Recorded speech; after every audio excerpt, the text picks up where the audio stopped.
Hello, everybody, and welcome to the Mike Stewart pregame show presented by U.S. Army, America's team. Visit them at goarmy.com. Thank you very much, everybody, for tuning in to your coverage of Moorpark College football. My name is Ryan Ketchum, your commentator this evening, joined by Wyatt James, the cameraman. We are here at Veterans Memorial Stadium here at Long Beach City College, home of the Vikings, for the away game for the Moorpark Raiders. Moorpark Raiders come into this game with a 1-1 overall record. Long Beach City College also matches that with a 1-1 record as well.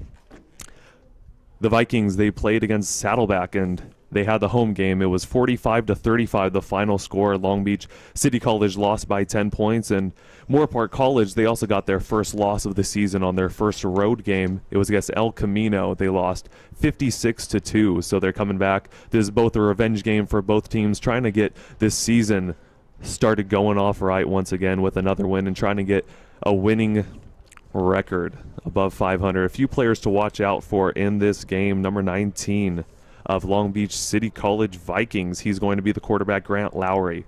Grant, they have a big-time passing offense for this team. I mean, this is really big time. He has 896 yards and 8 touchdowns in just 2 games played.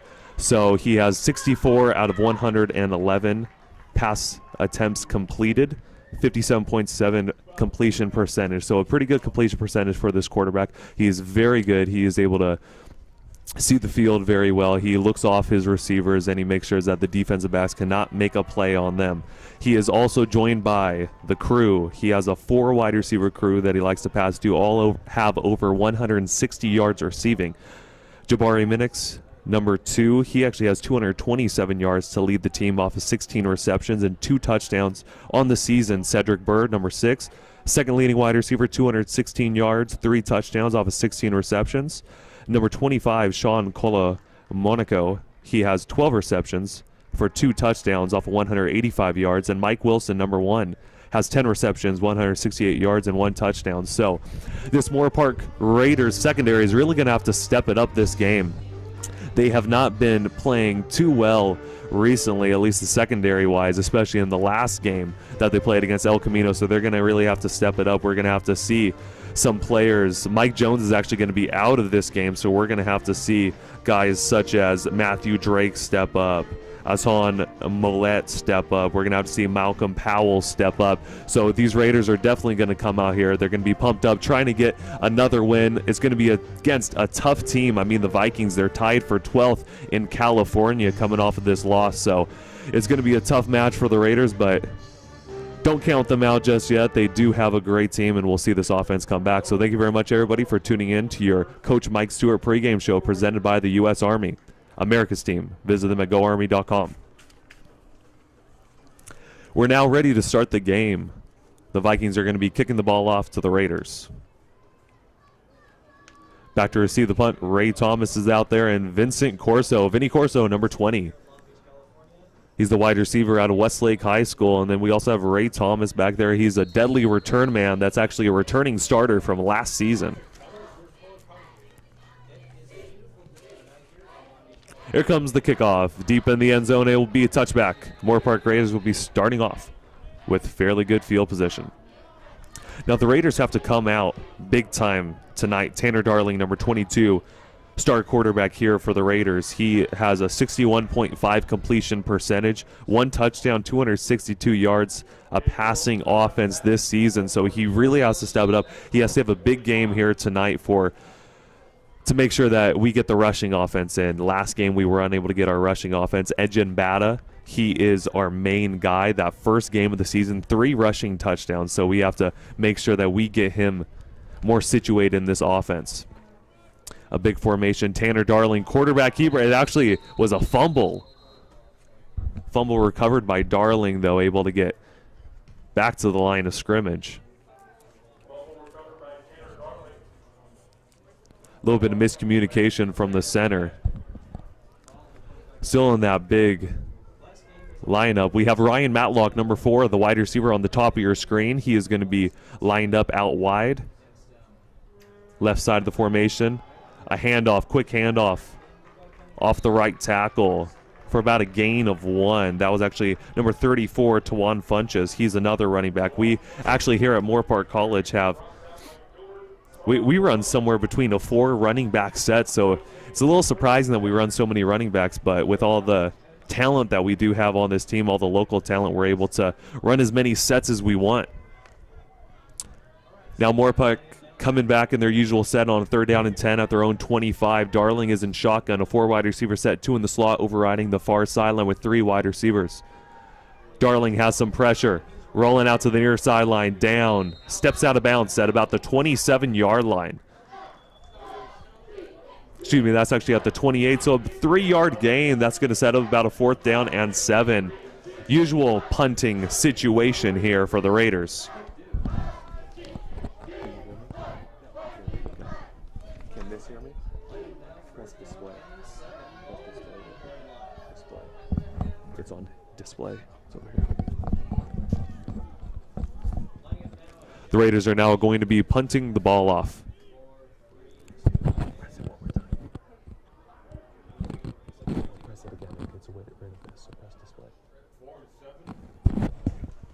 Yeah, 4th down and 7. Here comes the punt. It's a high sky punt. Recovered at the 40-yard line. Coming up on the far sideline, breaking the tackle, has some good blocks in front of him, down at the 35.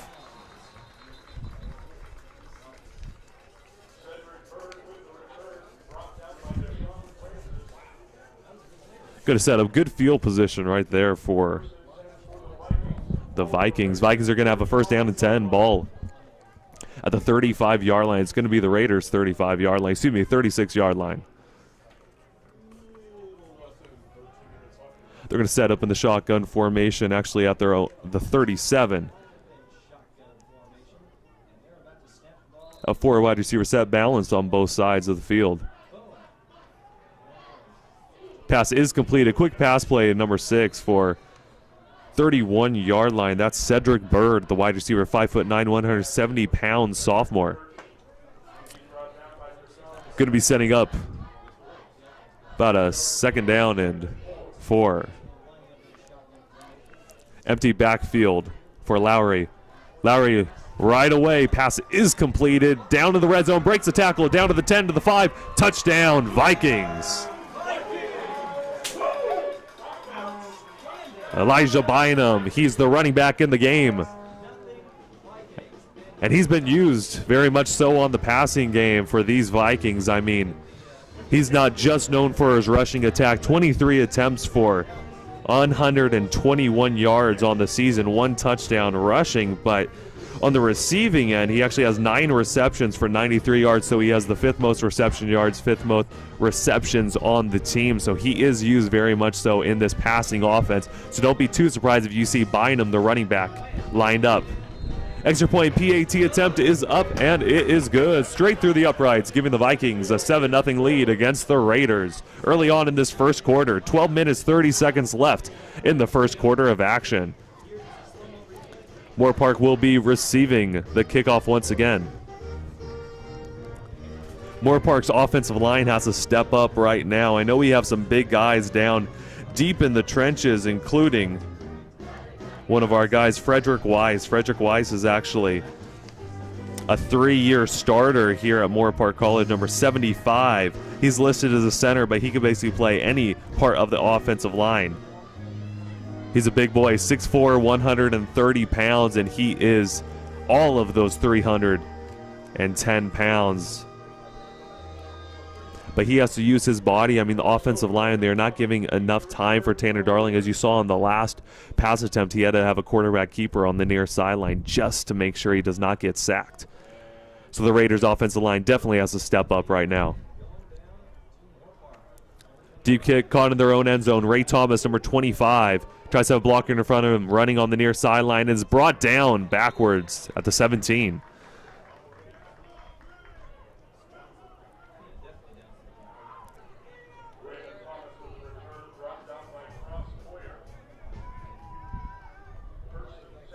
It's going to set up a 1st down and 10 for the Moorpark Raiders. They're going to be placed at their own 18-yard line, so inside their own red zone. Definitely not somewhere that you want to be for this offense, this struggling offense right now. Coming out, Ray Thomas, Mark Martin, the 2 running backs in. We have a 2 running back set. Mark Martin is actually in the slot right now, joined by Vincent Corso on the top of your screen. They're on the far sideline. Christian Graves, number 11, on the near sideline. Seems like it's going to be a delay of game against Moorpark. The quarterback, what you're supposed to have that clock in your head, counting down. As we could see to my right and left, there are play clocks on both sides. So Tanner Darling, just a little bit of mind lapse right there as we see Mark Martin's the man in motion on a 1st down and 15. Darling dropping back to pass. He's pressured. A nice spin move, breaking out. Has some blockers in front of him. Can't find anybody. He is brought down with a sack. That is going to be a face mask penalty against the defense, though. You did see Tanner Darling's helmet get twisted backwards slightly on the sack, but great play by the Vikings. In a multitude of Vikings, there were about 3 of them right there for the sack. And just as I suspected, it will be a personal foul, face mask against the defense. Moorpark Raiders a little bit lucky on that play. That could have been very dangerous. Darling was in his own end zone for a little bit of time, so great job by him to be able to get out at least. But once again, as I've been saying, the offensive line really has to step up right now. It's going to set up a 1st down and 10. Ball on their own 28-yard line. Same formation. Darling with the handoff. Hands it off, but it's going to be a 3-yard loss. Ray Thomas was there for the carry. Cameron Prentice Brown, number 81, the lead wide receiver for Moorpark College, will be entering the game. But don't be too surprised if you hear a tackle for a loss in this game by the Vikings, if you hear many of them, because they are very well known for tackling behind the line of scrimmage, as we've seen. 3 sacks for Adebayo Soramekam. He's number 42. He has 3 sacks and 5 tackles for a loss, so don't be too surprised if you see a lot of action out of him tonight. Pass incomplete, hit right as he caught the ball. That was Cameron Prentice Brown, intended wide receiver. He did drop it, though, so we'll set up a 3rd down and 13. 3rd down and 13 at their own 25. See, one thing that Tanner Darling has to do is when you're taught how to be a quarterback, when you're looking for your wideouts, you have to pass them into a good situation. You can't pass the ball when he has defenders all around him. He is just going to get laid out. Luckily for Prentice Brown, he did not get he did not land on his backside after that, but he definitely could have had a bigger hit as Tanner Darling's pressure, and he just has to throw it out of bounds. Big pressure right there by the Vikings. D'Anthony Jones led the pressure. He's number 4 on the defensive side, the 6'1", 235-pound freshman defensive end, putting all the pressure possible on Darling. That's going to set up another 4th down and 13. 11 minutes left, about 11 minutes left in the first quarter of this game. 7-0, the score still stands. Vikings ahead of the Raiders.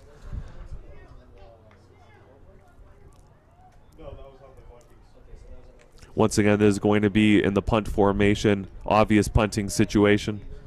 Punt is up, almost blocked. A deep, high punt.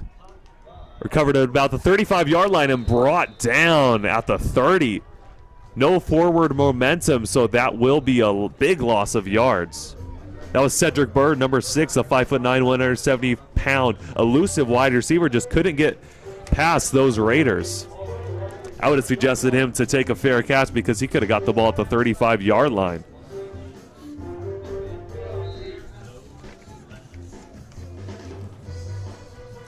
That will set up a 1st down and 10, of course, as I said, at their own 30-yard line for the Vikings. Man in motion is Bird. Bird gets the handoff, running to the far sideline, has a few blockers in front and spins out to the 34.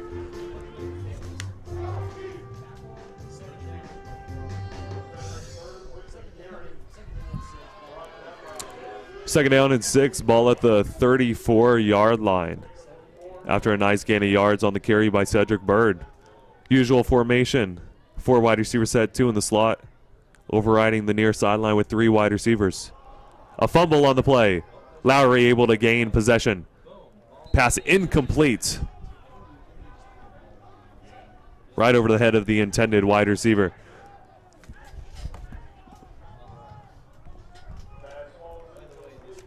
will set up a third down. It's going to be a big third down for the Raiders. First time that they're getting in this position tonight. This Raider defense definitely has to step up right now. As we see number 15, Jashawn Durden, the cornerback. He's at the bottom of your screen, someone to watch out for. He's actually returning from last year's team, so he does know what Coach Mike Stewart wants to do in this system, so hopefully he's able to maintain this right now. Lowry dropping back to pass on a 3rd down and 6. Pass is complete. Toe touch at the 42. Great recognition by the wide receiver to be able to know that he's right by the sideline and tap those toes in.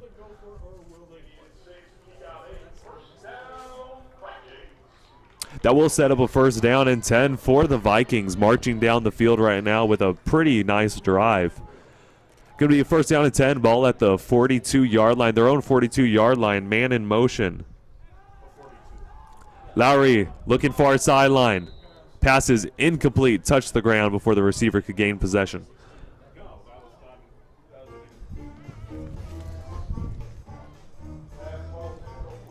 Now, as I'm watching this right now, the defensive backs have to really step up out here for the Raiders.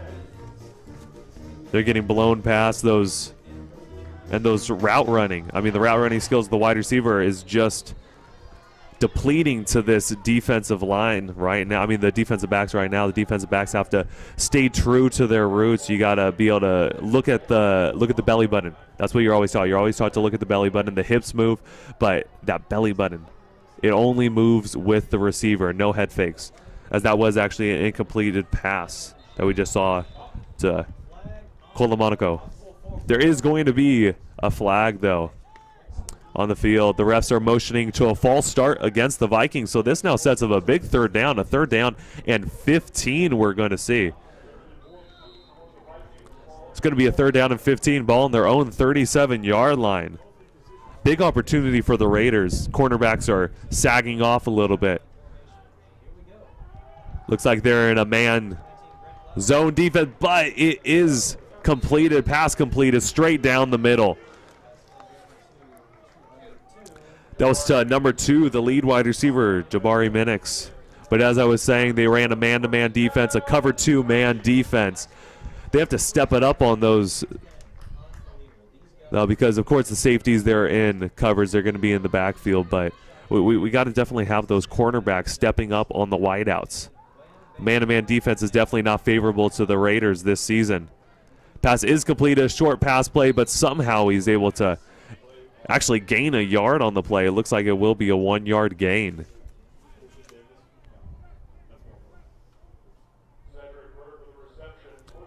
That was Cedric Bird, number 6, the 5'9" wide receiver here for the Vikings, able to get about a 1-yard gain, as I was saying.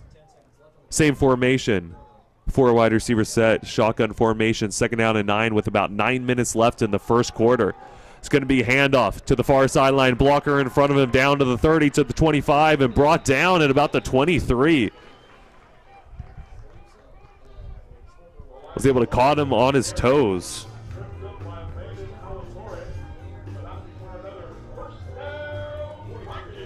That will be another 1st down for the Vikings. Going to set up a 1st down and 10, ball at the 23-yard line, almost in the red zone.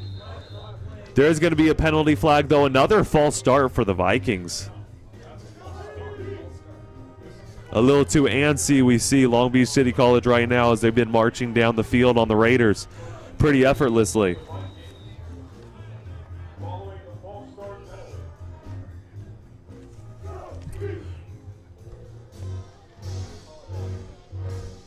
It will now be a 1st down and 15, ball at the 28 with 8:30 left on the game clock in the 1st quarter. Handoff up the middle, gain of 2 yards. That was Bynum, number 12, Elijah Bynum, the lead running back here for the Vikings. Elijah Bynum has 23 carries for 121 yards and 1 touchdown, about 5 yards per rush. So fairly good if you get 5 yards per rush. I mean, you're just going to march straight down the field, especially if a defense can't stop them. Raiders are known for their defensive line, though, so they should stop this rushing offense. The pass is completed at Colamonaco, but he's brought down almost immediately. That was number 10 on the nice tackle, Drew Mathis. 6'4", 235-pound redshirt freshman defensive end and outside linebacker. Can play it all out there. Of course, defensive end and linebacker, that's pretty easy to transition to because defensive ends even drop back in coverage just as linebackers do, so nothing to worry about with Mathis. We'll set up a 3rd down and 12, though, at the 25. Another big 3rd down. 3 third downs on this drive alone. Draws back to pass. Another penalty flag is thrown. Pass is incomplete, though. That was Job McGinty. It looks like it's going to be another false start. Wow. 3 false starts in just this drive alone. A little interesting to see this out of the Vikings. Nonetheless, it is going to set up a 4th down and 12. Moorpark Raiders declined the penalty, so this will be about a 42-yard kick. They're placing up at the 32-yard line, as you can see on your screen. You can see that on the middle of your screen right now. Here comes the field goal attempt. It is up. It looks like it's straight through the uprights, and yes, it is good. Long Beach City College will start off this game with a 10-0 lead against the Moorpark Raiders. Now, as we have a little bit of a break in action right now, we just want to thank a few of our sponsors here tonight. U.S. Army, go on business trips with a company like no other at U.S. Army. Wells Fargo, together we'll go far. Wells Fargo. UCLA Health, it begins with you. UCLA Health. And Moorpark Center for Dentistry. We care about our community as much as you do. Moorpark Center for Dentistry. We're now back here with the kickoff. Usual suspects back to receive. Ray Thomas, number 25, on the far sideline, on the far hash mark, along with Vincent Corso, number 20, on the near sideline, that near hash mark.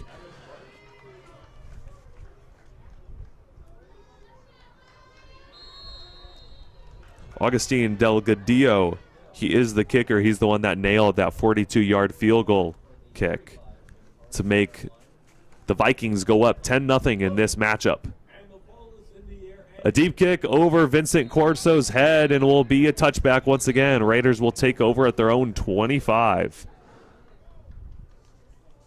Now the Raiders really need to step up. I mean, this rushing offense, we've been talking about this all season so far. The rushing offense led by Mark Martin, Anthony McLean, Ejin Bada. It's just been superb, but last game we were just not able to get it going, and so far in this game, nothing's happening. That's kind of based on Tanner Darling, though, number 22.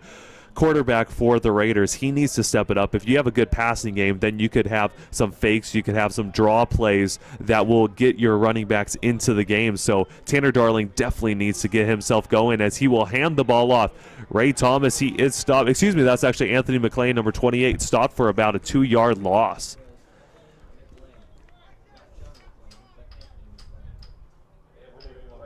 As you can see, Anthony McLean, he's a great running back, but he needs a hole. He needs this offensive line to block for him. They're just not blocking efficiently enough right now. It's going to be a 2nd down and 12. 6:30 left on the play clock. Anthony McLean gets the handoff once again. About a 2-yard gain, so straight back to the original line of scrimmage. It will set up a 3rd down and 10. We'll probably see a passing situation right here for the Raiders. Don't be too surprised if you see Darling drop back to pass. Cameron Prentice Brown, number 81. Vincent Corso, number 20, on the near sideline. 2 wide receivers. Ryan Matlock, number 4, on the far sideline. Shotgun formation on a 3rd down and 10 with 6 minutes left in the first quarter. And he is brought down. Wow. A big-time play by the Vikings defense. Rushing in there for a sack.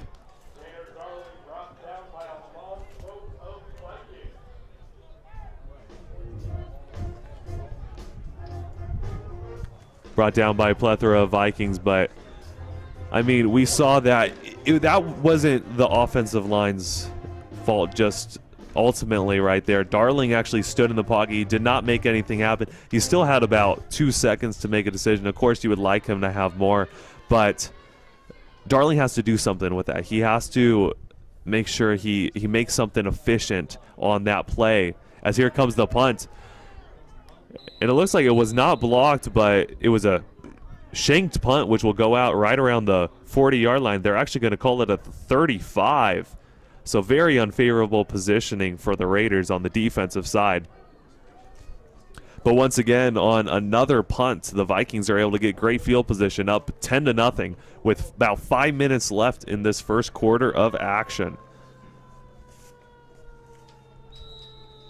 Vikings going to set up shotgun formation, 4 wide receivers, usual setup, just overriding the far sideline, the top of your screen with 3 wide receivers, 2 in the slot. It's going to be a handoff. Handoff to the near sideline. Just steps out of bounds at their own 36. That was number 12, Bynum once again on the carry.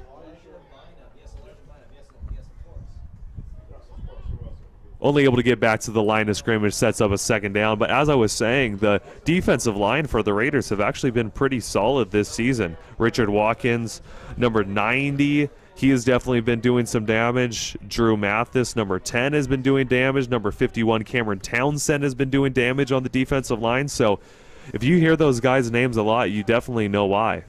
Another handoff to Bynum. Offensive line pushing forward, but he's brought down.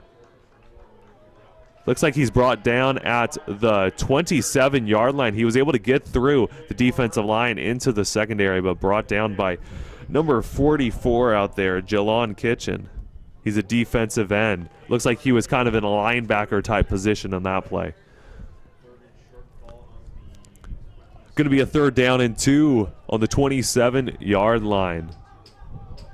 The Raiders' 27-yard line, empty backfield for Lowry.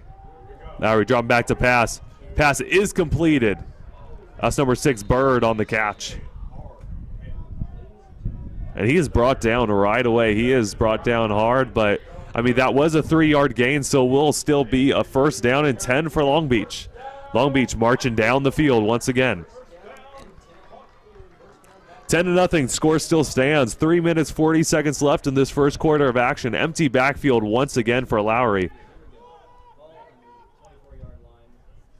You see Minix is on the near sideline, as well as the other lead wide receiver, Cedric Bird. Got a man in motion with Bynum going back in the backfield. Fake handoff, pass completion to Minix. Minix with a blocker in front of him, brought down just past the 20.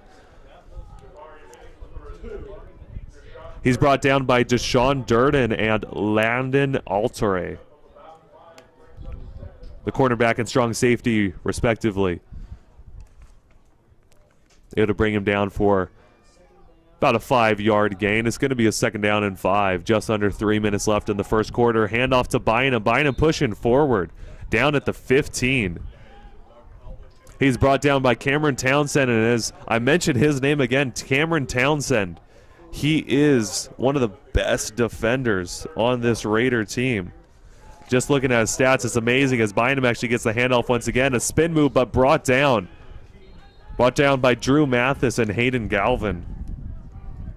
But Cameron Townsend, he has 2 sacks on the season, 2.5 tackles for loss. He has 11 total tackles, so he is definitely somebody to watch out for. Bynum is definitely looking at his number each time he gets the ball. As Bynum gets the ball, once again, he's brought down right at the line of scrimmage. Great play by the Raiders.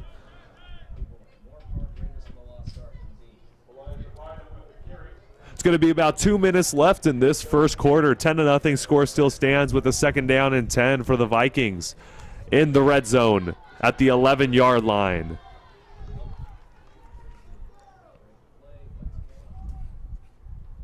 Got the usual 4 wide receiver set in the shotgun formation. Fake handoff pass is complete. It's going to be a touchdown to Minix. Going to be a touchdown, Vikings. Once again, Jabari Minix, number 2. The lead wide receiver for the Vikings, able to get free on that one and get that nice pass completion straight in the end zone. It's going to be a touchdown. Long Beach City College giving them a 16-0 lead against the Raiders. Still with 1:40 left in the first.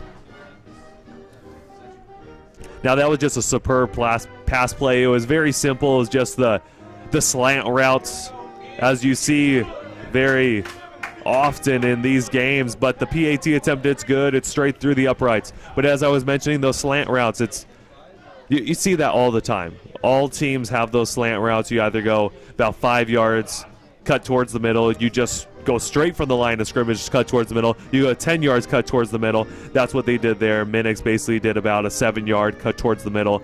Little easy slant route, but the Raiders were just not able to catch up on that. Unfortunately, they did not have enough yards to be able to make that tackle.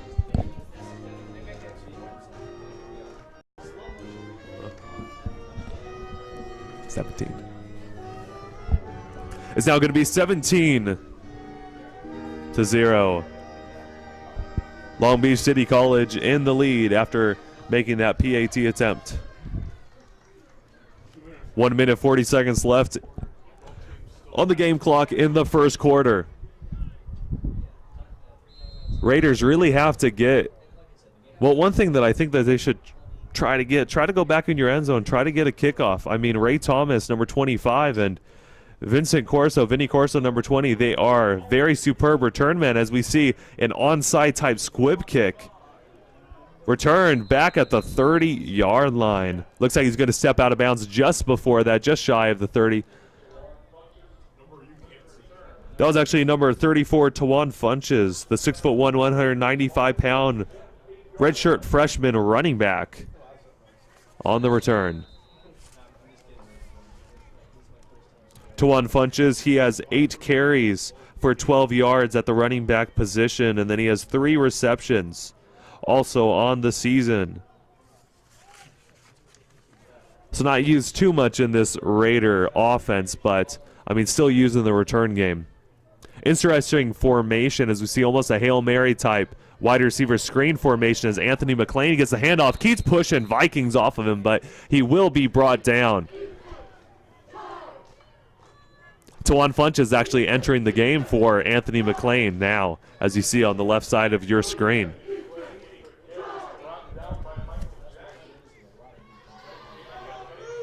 Same formation for the Raiders. You see Vincent Corso on the far sideline, and then Ryan Matlock, Cameron Prentice Brown, and Christian Graves all on the near sideline. Empty backfield as Tawan Funches goes behind those 3 wide receivers.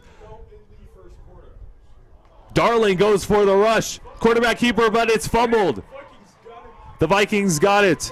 They have it at the 40. They have some blockers in front of him down to the 30, but he looks like he's still on his feet, actually, not brought down until past the 10-yard line. Wow, that was Justin Almond. He is that 6'1" defensive back. There will be a penalty flag on the field. You see that yellow on the top side of your screen as we see a Moorpark Raider stumbling off of the field real quickly, but interesting what the penalty will be called on. As you saw, that's most likely going to be against the Vikings. Usually when you see a return like that, especially fumble recovery or a kickoff or a punt, you will always see that block in the back, the holding penalties, while they're trying to gain some room for their return man. And yes, as I just said, it will be a block in the back on the return team. It will actually be, they called out the number. Usually they don't call out the number, but number 93, Jordan Harris, the defensive lineman, 6'1", 315-pound, big boy out there from Los Alamitos High School. They will be brought back pretty far, though. Going to be setting up at the 45-yard line, the Raiders' 45-yard line for the Vikings with the first down and 10. 17-0, the score still stands. Long Beach in the lead. That was actually a pretty good setup for the Raiders. I mean, they had 3 wide receivers on the near sideline with the running back to make it 4 wide receivers. All the defense was looking at was at the receivers. They were not looking at Tanner Darling, so a nice setup, but unable to get that to go. Pass is incomplete, way over the head of the receiver. That was Minix. He was the intended wide receiver on the play. Was it?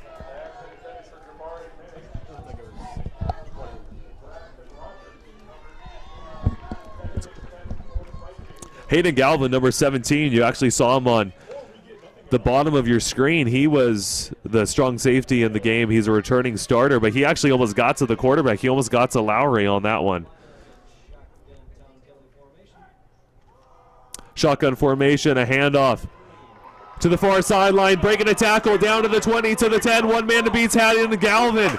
It looks like it will be a touchdown. They have not called it just yet, and yes, it is a touchdown, Vikings. That was number 3, Job McGinty. He definitely has a job after that because that was a sweet run, some great blocking ahead of him. Almost got brought down at the 20-yard line, but was able to keep on his feet. As you are taught in Pee Wee football, you are taught to keep moving your feet no matter what, until the whistle blows, until your knee touches the ground, until your elbow touches the ground, and just keep moving. And that's what Job McGinty did, and he was able to get rewarded with that touchdown. Able to get to that pay dirt in the end zone. Hayden Galvin, number 17, almost coming up with a touchdown saving tackle, but unable to get there in time. PAT attempt is up, and it is good.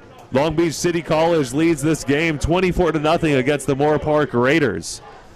Raiders definitely have to step up right now. But once again, now as we have a little break in the action, we're going to thank a few of our sponsors once again. The lender you call home, PennyMac. Let us tackle all your mortgage needs here at PennyMac. 9 Design, print and interactive media. 9 Design. DCH Auto Group, delivering customer happiness. DCH Auto Group. Nationwide is on your side. Nationwide. And Jersey Mike Subs, since 1956. A sub above. Jersey Mike Subs. We're now back here with the kickoff once again. Ray Thomas, number 25. Vincent Corso, number 20, back to receive the kickoff after the Long Beach City College touchdown. Off of the run from Job McGinty, number 3. One of the running backs, one of the many running backs that they have been using this season and tonight alone.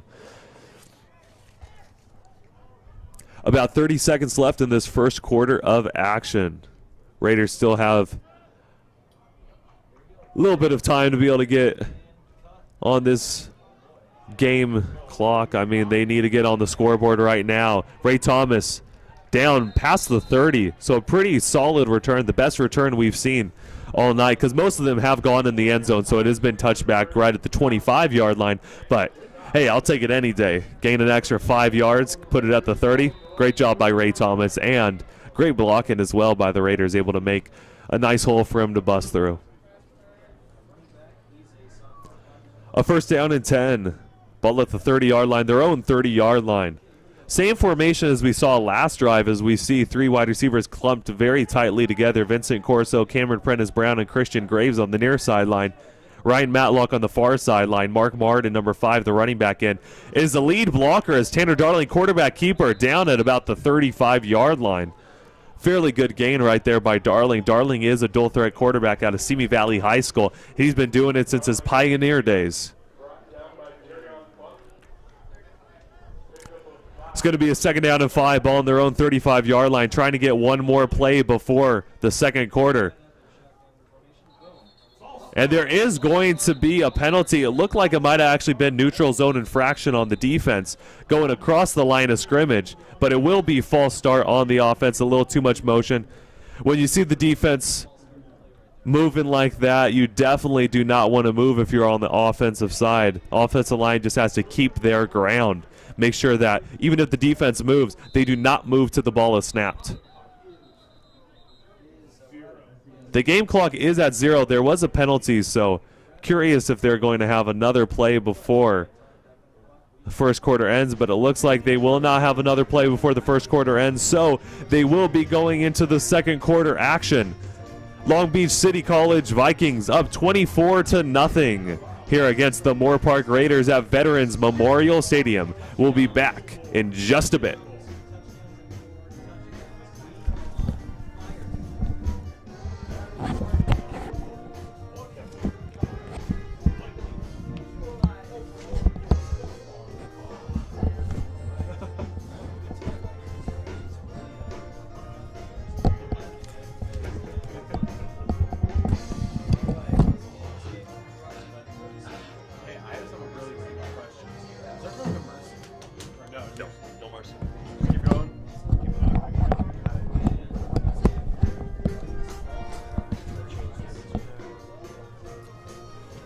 Hello everybody, and now we are back for second quarter action here at Veterans Memorial Stadium at Long Beach City College, home of the Vikings. for the game between the Vikings and the Moorpark College Raiders. Both teams coming in this game once again 1-1, trying to get that record over 500. Ryan Ketchum, your commentator this game, alongside Wyatt James, the cameraman. Tanner Darling able to escape that sack. I don't know how he did that, but down to about the 39-yard line. A nice gain of yards by Darling.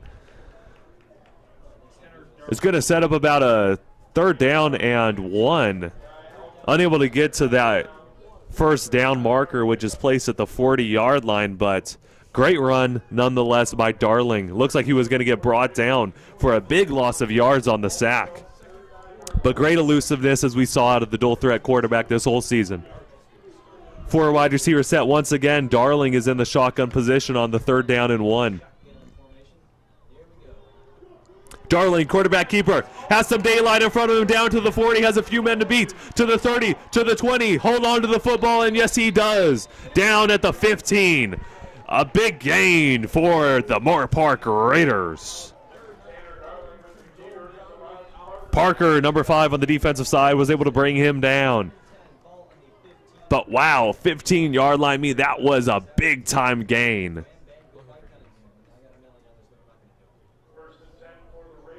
It's going to set up a 1st down and 10 for the Moorpark Raiders at the 15-yard line inside the red zone for the first time tonight.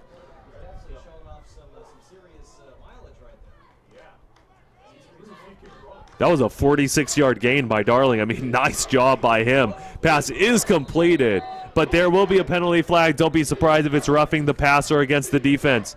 Mark Martin, number 5, was the running back in the game on that catch. But once again, a 46-yard gain. That was incredible by Tanner Darling. But yes, it will be roughing the passer against the defense. Looked like he hit him after the pass was already made, after the football was out of his hands.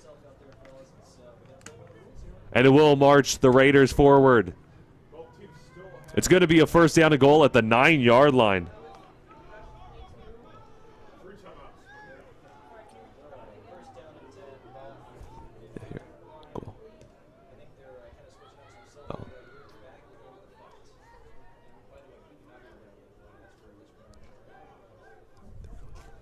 And yes, it's going to be a 1st down and 10, ball at the 9-yard line inside the red zone. A big formation we see out here by the Raiders. Refs are discussing a little bit. It looks like the play clock has gone dead for a second. There will be about 14 minutes left in this first half, second quarter of action. 24-0, the score still stands. Vikings ahead of the Raiders. Play clock back up. Back in the shotgun formation, Ryan Matlock, lone wide receiver on the near sideline. Handoff to Juan Funches. Able to get past the 5-yard, but it's actually a fumble. He stripped it right out of his hands, down to the 40, to the 50. Tanner Darling trying to keep up with him, but no one can catch him. Down to the 10. Touchdown, Vikings. Wow.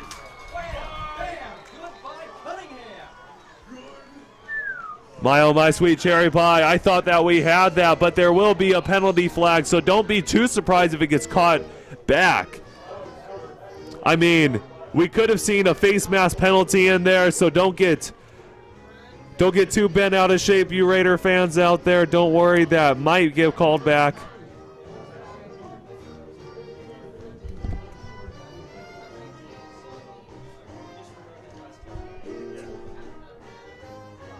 And no, it actually won't be a touchdown. There will be a penalty against the Vikings. So luckily for the Raiders, they were able to escape. They were able to escape that horrendous situation real quickly. Excuse me, that actually will be a touchdown. My apologies. It was a penalty against the Raiders. I thought it was a penalty against Long Beach. So yes, it will be a fumble recovery touchdown. PAT attempt is up and it's good. 31-0. The score stands. Vikings ahead of the Raiders. It looked like the Raiders, they were right there. It looked like Tawan Funches actually got down to the 4-yard line when he was stripped, and they took it back 96 yards for the touchdown. Big time fumble recovery. Funches. But yeah, Tawan Funches, the ball didn't even hit the ground. It looked like he was just stripped. The defense just went in there and was able to grab the ball out of Funches' hands, and unfortunately those drills that you always do in Pee Wee football, he was just unable to hold on to the football, unable to get it. Don't be too worried, though, as you will see him on the sideline. You'll probably see this throughout the game. He'll have a football in his hands, and he'll have all those defensive linemen, those big boys down there to punch the ball and try to knock it out of his hands, and I bet you Funches won't lose the ball one more time. Funches will be back in, though, on the return. He's always on the return team at the 15-yard line, on the near sideline, on the near hash mark, as you can see him right now on the right side of your screen. Once again, you will have number 25, Ray Thomas, who will be back to receive the kickoff. Vincent Corso, number 20, will also be back on the far hash mark on the far sideline. Kickoff from the 50-yard line after the penalty. Into the end zone. Raiders will not go on it. They will not try to make a return, so it will be touchback starting at their own 25-yard line for the Moorpark Raiders. I do see some action right here down on the sideline with number 13. Number 13, if you don't know him already, you should look him up. Dax Blinn, number 13, the quarterback out of Westlake High School. Was the star quarterback for Westlake High for the Warriors last season. And he is actually, looks like he won't enter the game just yet, but he was involved in the play calling right now, so don't be too surprised if you see his number being called tonight. Still sticking with Darling, though, still sticking with Tanner, who will be lined up in the shotgun formation at their own 25. Usual suspects for the wide receivers. There will be a penalty flag, though. It's going to be a delay of game as we see the play clock go down to 0. One thing that Darling does have to do is he has to look up. He has to look up. I mean, you can see it in the far sideline corner, that far back corner, that right corner of the end zone. From Darling's point of view on our left-hand side, as you can see it, and it's just ticking down. It's a big clock, so hopefully you'll start looking at it a little more, try to get a little more awareness out here for the Raiders. Darling dropping back to pass. Pass is completed. Vincent Corso, number 20 on the catch. He is brought down almost immediately, though. It will still be about a 4-yard gain, so we'll set up a 3rd down and 11. Excuse me, actually a 2nd down and 11. My apologies. It was a 1st down since that was a penalty. It was a replay of a 1st down, so off of the delay of game, so it will be a 2nd down and 11. Same shotgun formation. Darling looking deep. Ryan Matlocks, the intended wide receiver, a little bit of contact down the field, but no call. That was number 6, Nehemiah Shelton. The 6'1", 170-pound freshman defensive back was there on the coverage. Good coverage by Nehemiah, but looked like they're just letting the DBs and wideouts play a little bit. So it is good to see that, but hopefully it will be reimbursed on the other side of the field for the Raiders. 31-0 score still stands. Just under 13 minutes left in the first half. Vincent Corso, great catch right there at the 45. Wow. He raised up, showed his vertical leap off, and was able to catch the ball. He had about 3 Vikings surrounding him as well, so Darling put it right on the money inside that tight window. Vinny Corso is very well known to do that at Westlake High School against Oaks Christian last season. That game was actually played on Fox. He had some nice touchdowns. I think he even had more than 2 touchdowns in the game. So he has a way of getting open, and he can make any catch that you imagine. The Raiders will continue to march forward, though, since there was a penalty against Long Beach.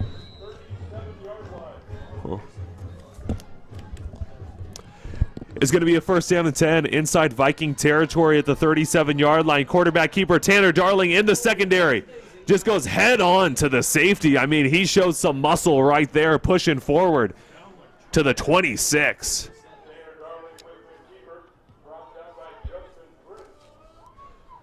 He definitely showed that he won't be brought down easy. He shows the toughness, and when I see a quarterback do that, if I'm a player on the team, I'm definitely motivated. I see my quarterback laying his body down on the line, just running straight into the secondary. I mean, he could have got clocked on the play, but he just put his helmet down, and he was actually the one that clocked the other guy. So great job right there by Darling. Great blocking. Pass is complete. It looks like Cameron Prentice Brown. Wow, number 81 with the reception. Great catch at the 5-yard line. Cameron Prentice Brown, the lead wide receiver, out here for the Moorpark Raiders, putting them in deep red zone territory. Number 81, Cameron Prentice Brown, 7 receptions, 83 yards. No touchdowns on the season, so hopefully he'll get his first touchdown of the year. Tanner Darling, quarterback keeper, stretches forward. It's going to be a touchdown, but don't be... It looks like there is a penalty flag down on the field, though, so don't get too excited just yet. I do see the yellow down on the field. Darling was able to stretch out his hand. I mean, he had the football. He had the awareness to be able to stretch it out.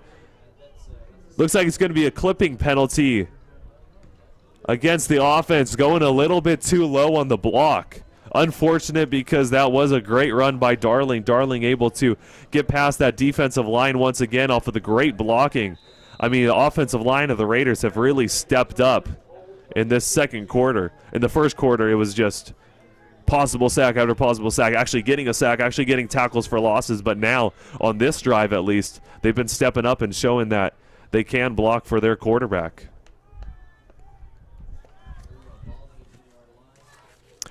It's going to be a first down and 10. Excuse me, first down and goal at the 18. Passing it up, Vinny Corso, but it's going to be, looks like intercepted. Wow. Pass is intercepted. He tested the defense on that throw. Looks like that was DeAnthony Jones, number 4. Once you think the Raiders can score, I mean, somehow they've been in the red zone twice, and they couldn't score both times. It was 2 turnovers. The first one was a fumble at the 4-yard line, and now this one, it was an interception in the end zone. I mean, it didn't even look like it was that bad of a pass. It was a little short, a little bit behind Vinny Corso, which is why the defensive back was able to have the great positioning that he did to be able to intercept the ball. But, I mean, Darling just has to let it fly. Vinny can get it. Vinny can jump up there. Vinny can make one-handed catches. He had an amazing one-handed catch against Oaks Christian last year in the end zone to be able to tie up the score last year. So he can catch it. Just let it fly. Let him have the chance to do it. Great job by the Moorpark defense. Number 44, Jalon Kitchen, able to come up there. He's definitely cooking in the kitchen tonight, Jalon Kitchen, with the nice tackle for loss. Each time that I hear his last name, I always think of The Rock. Can you smell what The Rock's cooking? I mean, I see that he's definitely cooking in the kitchen with Jalon now. Pass is completed. It was a quick pass down at the 25-yard line. Looks like that was Minix on the catch. Jabari Minix was able to get there on the catch. It's going to be a third down and 5 with about 10:40 left in the first half. Empty backfield for Lowry. Lowry looking near sideline, has nobody. The pressure is coming. And great stand by the defense. I mean, that's Kitchen once again. Kitchen was able to cook it up and get in the backfield, able to pressure the defense, pressure the quarterback. There will be a penalty flag, though, as you can see in the middle of your screen at the 28-yard line. Once again, some more yellow we've seen on the field. A little too much, a lot more than we would have liked to see. It will be against the defense, though. It's going to be a personal foul against Moorpark, which will most likely get them an automatic first down. As you can see, the markers are moving. Wow, that is a big shame for the Raiders. They had that fourth down. They made them go to the fourth down. On that 3rd down and 5, they stopped them. They stopped that mighty Viking offense, but just unable to keep it on the penalty. A little disappointing right there for the Raiders. A dime package you see the Raiders are in. You see the 5 defensive backs. Backfield, it looks like it is going to be a zone defense, but straight up the middle, wide open. Interesting that it was so wide open. That was, wow, that was a big gain. That is going to be a first down. Who is that? It's getting kind of dark. Dry out. Fix it. Go down a filter if you need to. No. Spin. That's going to set up a big first down and 10 with 10 minutes left in the first half. As usual, 4 wide receiver set, 2 in the slot, overriding the near sideline with 3 wide receivers. Hand off to Bynum. Bynum straight up the middle, down to the 35-yard line. Pushing forward. About a 6-yard gain on the rush.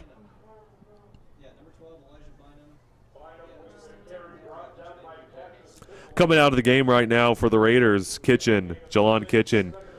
But we got our big boy, Richard Watkins, as you could see on the far sideline.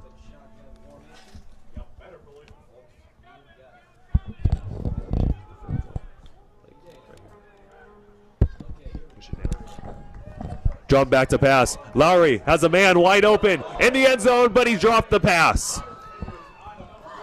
Minix was right there for the touchdown. It looked like he actually beat his defensive back pretty well, but unfortunately he could not fit it in the pocket that he wanted to. It actually just went out of his fingertips. I mean, Lowry, if I was talking to him, I would definitely say if it touched your fingers, you should have caught it. He might be sponsored by Butterfingers, though, after that one. It's going to be a 3rd down and 4.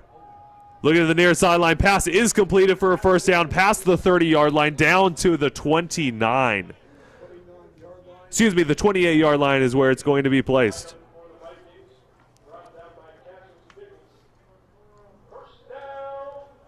Unable to keep that momentum from the Raiders. I mean, almost forcing a 4th down. Got brought back from the penalty. Almost stopping them on 3rd down once again, but they were just able to get that first down. They just keep marching down this field. I mean, they cannot stop them right now. The Raiders have to step up. They got to say, hey, you know what? We're definitely going to step up. We are going to stop this Viking offense, and they got to do it. They got to definitely spruce up that secondary. See, Bynum goes straight forward for a 4-yard gain down at the 25. Richard Watkins, number 90, making the stop.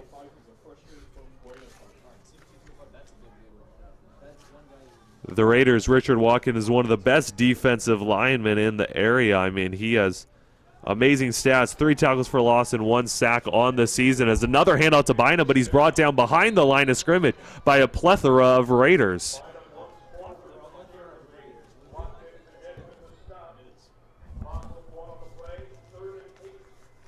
Going to set up about a 3rd down and 8. It's going to be at the 26-yard line. 31-0. Score still stands. Raiders laying a goose egg right now as there's going to be a timeout on the field with 7 minutes, 50 seconds left. And while we have another break in action, we want to thank a few more of our sponsors. We cannot do it without you here for your Moorpark College Raider football program. Los Robles Hospital and Medical Center, well within reach. Los Robles Hospital and Medical Center. Cricket Wireless, something to smile about at Cricket. Stonefire Grill, where community is served. Stonefire Grill. IBEW Local 47, Southern California's life powered for 125 years. IBEW Local 47. Latin Auto Group, family owned and operated for over 45 years. Always close to home. Latin Auto Group. And The Hat, serving world famous pastrami, burgers, dogs, and chili for 67 years. The Hat. Thank you very much to all of our sponsors. Now setting up a 3rd down and 8, empty backfield for Lowry. Lowry dropped back to pass, and pass is deflected. Great job right there by the Raiders. That was actually number 94, just putting his big palm up there. Jalen Valuaga. His defensive end, 6'3", 215-pound freshman out of Oxnard, California. He went to Oxnard High School to play his high school football. But now they finally force a 4th down.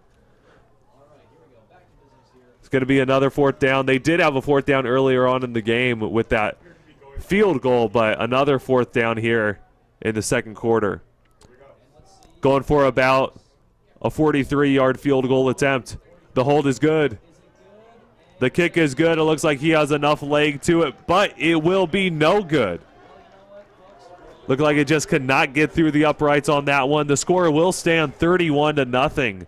Vikings in the lead. 7:40 left in the first half. Raiders now have the ball. And the Raiders have pretty good field position. I mean, right at the 26-yard line. So it's basically like they just got a touchback on a kickoff. So they will be setting up shop at a 1st down and 10 at the 26. Ryan Matlock, number 4, wide receiver on the far side of your screen. In the slot is Vincent Corso on the far sideline. On the near sideline, Cameron Prentice-Brown is in the slot, and Christian Graves, number 11, is spread out wide. Darling letting it loose to Ryan Matlock, number 4, the wide receiver, but it is deflected. It is incomplete, out of the hands. Ryan Matlock was actually the running back for Newbury Park High School last year, and he set a school record for touchdowns at the running back position. So they are definitely putting him in at the wide receiver position, and he could do everything. I mean, he was also used at the, of course, at the running back position. You are used in the passing game with their star quarterback that they have that's going to Texas High School. Darling dropping back to pass, no good. Pass is completed. Looks like Vincent Corso, Vinny, was out there at the 45. With this passing offense, you will not see the clock running down too much. Of course, when you have that high-powered rushing offense, as we saw in the first game of the season for the Moorpark Raiders against L.A. Pierce, you saw that the clock was just running and running and running. But with this passing offense, with all these incompletions, you are definitely going to see this clock slowing down. So this is definitely going to be a drawn-out game. Hopefully the Raiders can make use of the time. Darling is pressured. Rolling out a pass on the run. Wow, Cameron Prentice-Brown able to come up with the catch. It looks like it will be incomplete, though. It just got knocked out of his hands. It looked like he had that in his hands, but somehow it just slipped out. Looked like just a mind lapse on the catch. Did not look the ball into his hands. That's what you have to do. You have to look the ball into your hands. That's what you're taught at Pee Wee level for football. Look the ball in your hands and then look down the field to run. Look down the field to see where the defenders are. But always look the ball in your hands and grasp onto it with your life. Raiders are going back into punting formation as they've been doing all night tonight with Steven Gomez, number 49. The punt is up. Not a high punt. Recovered at the 30-yard line. Looks like Minix is out there, number 2, but he just keeps going backwards. He's going to step out of bounds finally at the 28, it looks like.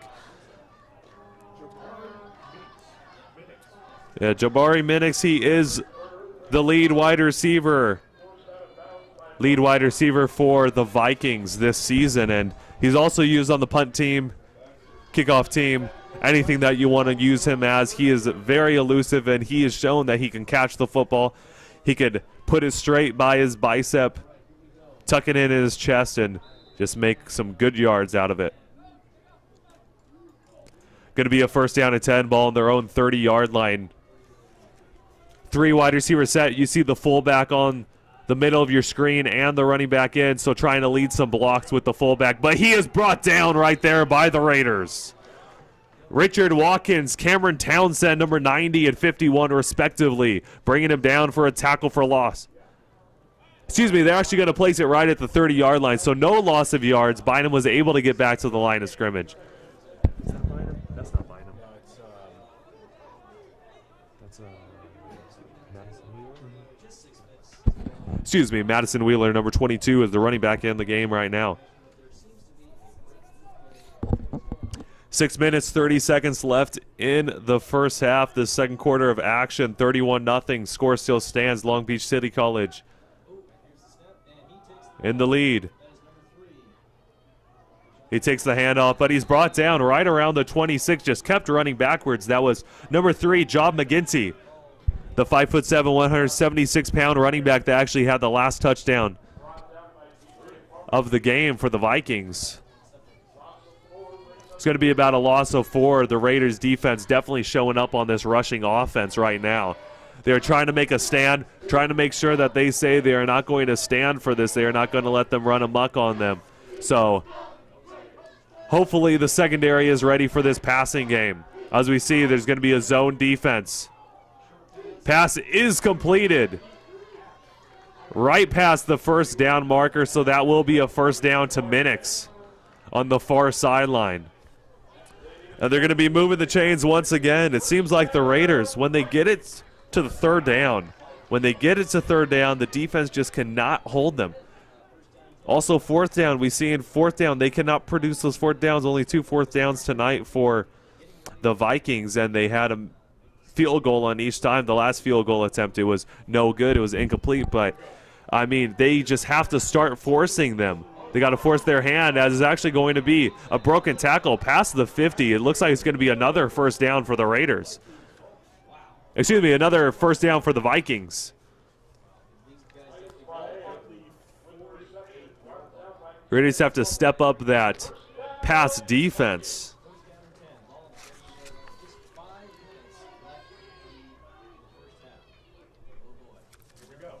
Marquise Mason, number 23. One of the many running backs that the Vikings have used throughout the season.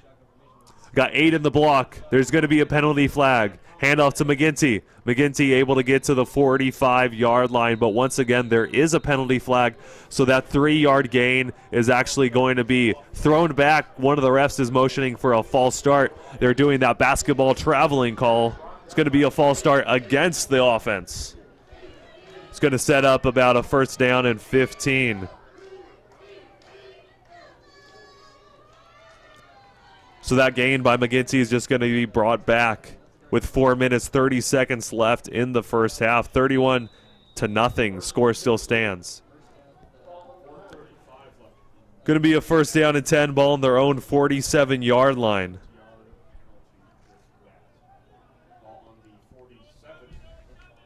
Shotgun formation. Got Madison Wheeler, number 22, the running back in the game. Pass is complete. It's a short pass completion down to the 48-yard line. So past the 50-yard line once again, going to set up a second down. About a second down and 10. So just erasing the penalty with 1 down.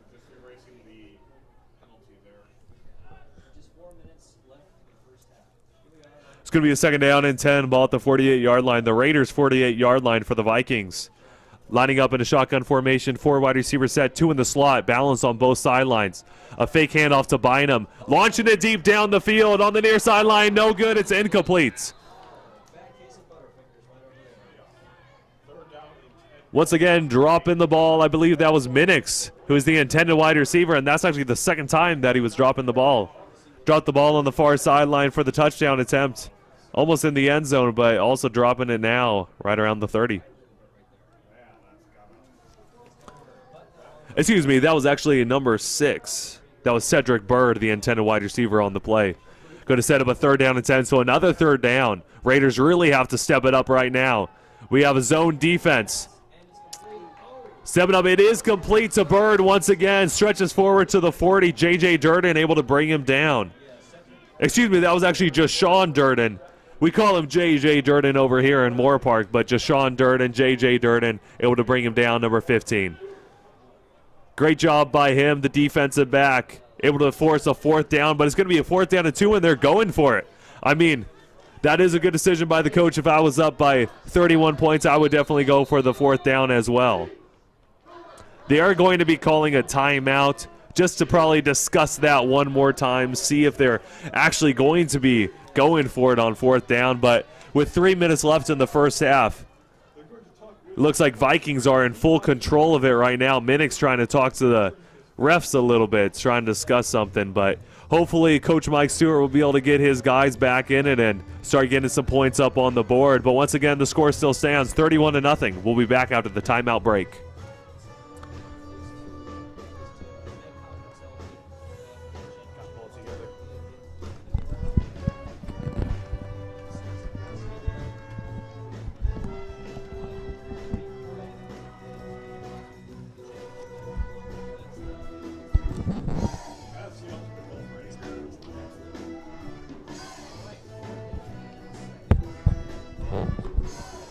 Hello, everybody. We are now back. 3 minutes left in the first half. 31-0. Score still stands. 4th down and 2. They're still going for it. A 4 wide receiver set, overloading the far sideline with 3 wide receivers, 2 in the slot.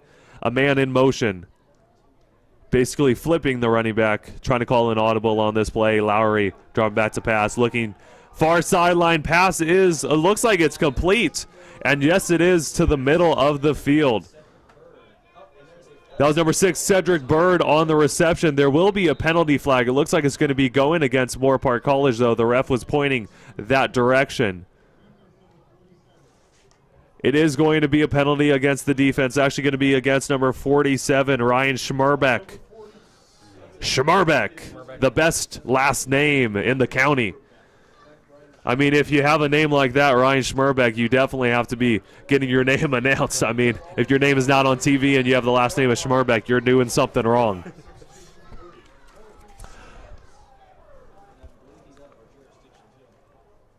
It is going to be a 1st down and 10, though, off of the penalty on the 19-yard line. Inside the red zone, once again, the Vikings are. Same formation with the 4 wide receivers, just overloading the near sideline with 3 wide receivers with 2 in the slot. Lowry is going to be in the shotgun formation once again. He loves living in that shotgun formation on his passing attempts. He has some pressure coming at him, but the pass is completed. A little spin move down past the 10-yard line. J.J. Durden was unable to secure that tackle.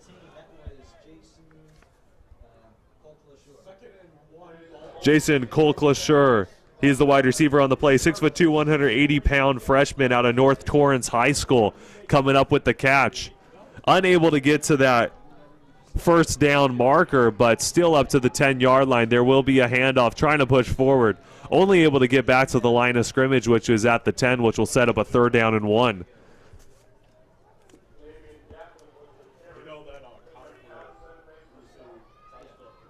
That was Gatlin with the carry on the play.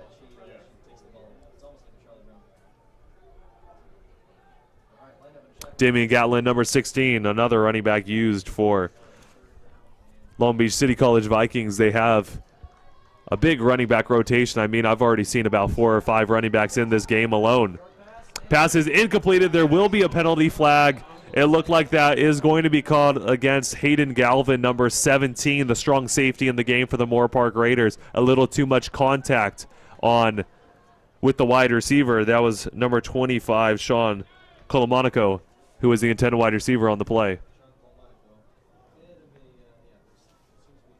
Yeah, it looked like it was just a little too much contact. The refs were letting them play, but, I mean, sometimes some contact is just a little unnecessary, and unfortunately for Galvin, that will be against him, and it will set up a 1st down and goal for the Vikings.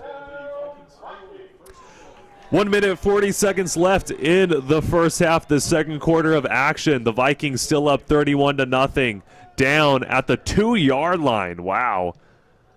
Some great field position for the Vikings right now. Still the same shotgun formation. The pass is deflected. It looks like it was intercepted, though, in the end zone. The Raiders have it. That was an interesting play. Wow.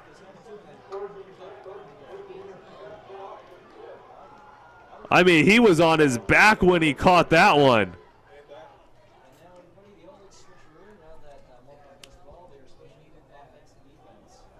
That was great job right there.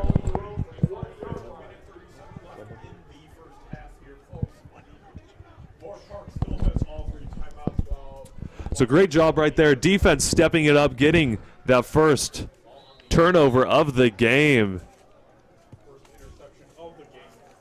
So definitely great for the Raiders to be able to come back and finally force a turnover on this team and be able to get the ball. Still 1 minute, 30 seconds left in this first half. Raiders are definitely going to try to do something right now since they will be kicking the ball off to start the second half. Darling rolling out to the far sideline. Pass is incomplete.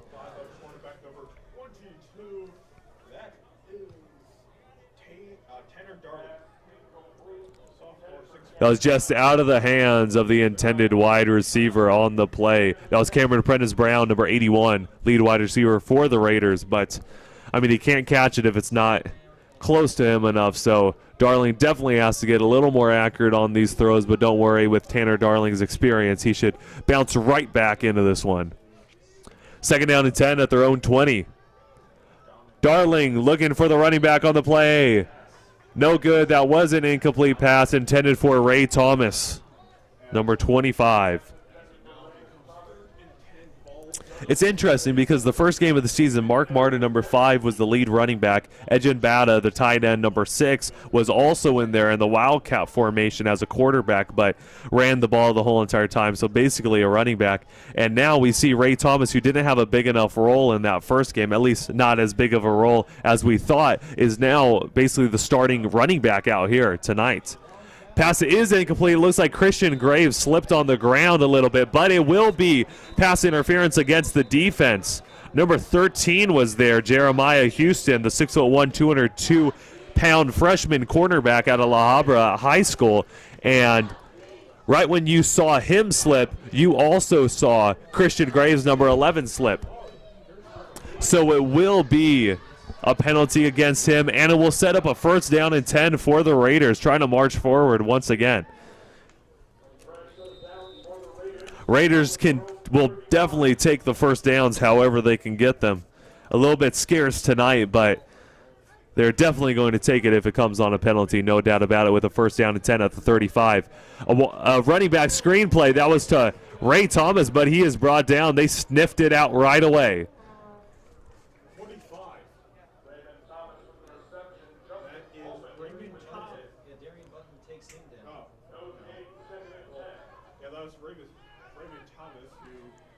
And yeah, he was brought down. That was actually Darian Bunton, number 11, coming down with that tackle, stopping him for getting any gain of yards. I mean, right back to the line of scrimmage. Tanner Darling's actually going to go on a quarterback keeper. Ray Thomas with a nice block, but Christian Graves was unable to keep that quarterback from him. A little extra shoving after that play. I mean, you saw number 11, Christian Graves, and number 13 out there, Jeremiah Houston. They were the ones that were fighting a little bit on the pass interference play that gave the Raiders a first down, but you saw a little extra shoving, and that's going to be expected, especially when those tempers fly on those penalties. You will also see it come here. I mean, the frustration. Christian Graves is probably frustrated a little bit from the score, maybe not getting the ball as many times as he would like from the defense being so strong with Houston guarding him. So tempers are flaring, but hopefully they'll be able to keep it down and not get too many more penalties.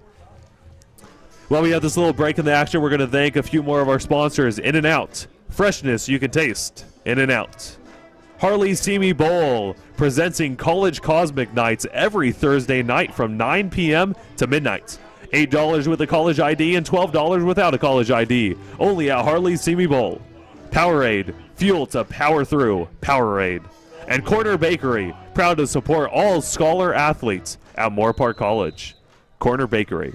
We're now back with the action with 30 seconds left in the first half. Second quarter of action, 31-0. Long Beach still in the lead. Second down and 10 at the 35, their own 35-yard line. Darling dropped back to pass in the shotgun formation. Got Ryan Matlock down the field. No good. Trying to catch it with one hand.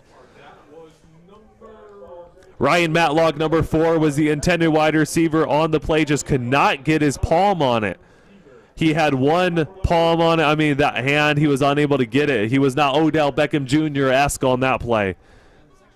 He got to get some stickum on those gloves. Try to go back to those 80s days. But that is going to set up a 4th down and 8. Don't be too surprised if you see a fake punt on this play, because they are going to be kicking the ball off to start the second half. So the Raiders, it's going to be a little mind-boggling if they go for the punt. I mean, they don't want to give the Vikings any great field position, so that's going to be the reasoning why they're going to punt the ball. It's going to be a high, soaring punt. Don't be surprised if you see a penalty flag, and yes, you do. I did see a block in the back on the kicking team.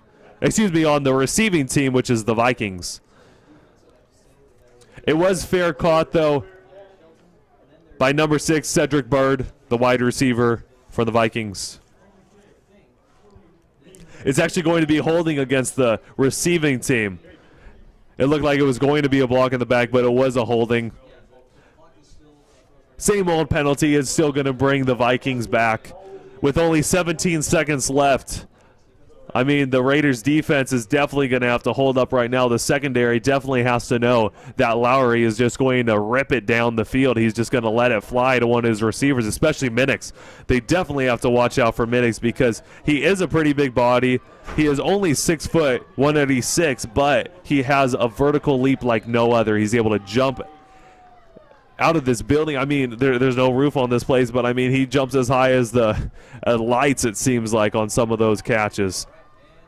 It is going to be a handoff to Bynum, though, running on the far sideline. Has some good blocking in front of him down around the 40-yard line where he is going to be brought down. It looks like it's going to be a first down and 10, so the clock will stop. He is out of bounds, though, so the clock should stop right now. So they will have another play with 9 seconds left with a 31-0 lead.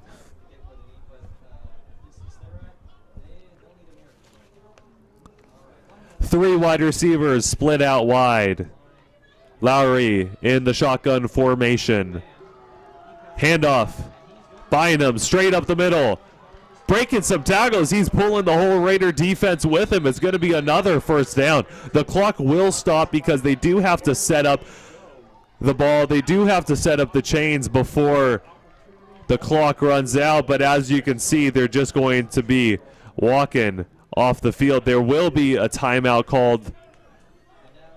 Long Beach is going to go for one last play down the field. I mean, this is calling for a Hail Mary. They definitely want to see if they can get some more points up on the board. I mean, with football, there is no mercy, so no matter how much of a lead you have, you are just going to go for it. You're just going to keep the foot on the throat, I guess you could say. And you're just going to keep the turbo boots on. You're going to keep that acceleration down, the gas pedal. I was trying to think of that word, the gas pedal. I don't know why I couldn't think of it right there. A little bit of mind lapse on my part. But yes, with 2 seconds left, as you can see, they're going for a cover 3 defense. Actually, it looks like they have 4 guys back, but it will be a cover 3. As you see in Madden, you always are playing that Madden game, the NFL game. You see cover 3 is always the play that's going to be called, always the formation that's called against a Hail Mary. But it's going to be a short pass. It is going to be to Bird. Bird with the lateral.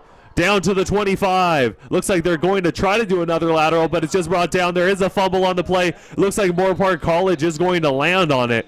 And yes, it will be Moorpark College ball. Unfortunately, it will be the end of the first half, though. So that was just an extra few laterals to see if they could get a touchdown before time expires. But this is going to be going into halftime. There will be no halftime show for this game, but the halftime show, the Raider halftime show, would be presented by UCLA Health. So thank you, UCLA Health. It begins with you at UCLA Health.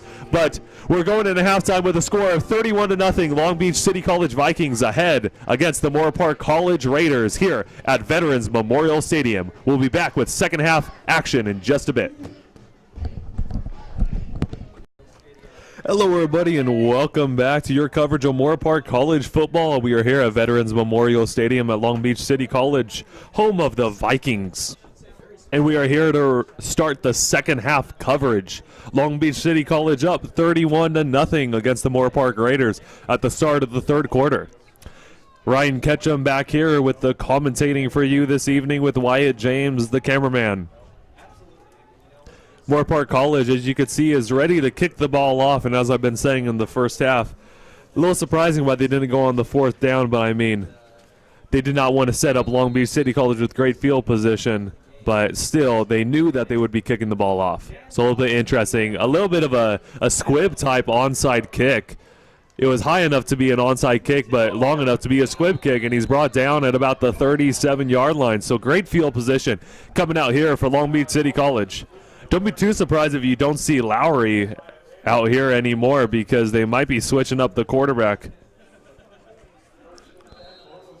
They have ran Jason Colclazier before, number 18 at the quarterback position. They were also warming up number 7, Steven Scales, at the quarterback position.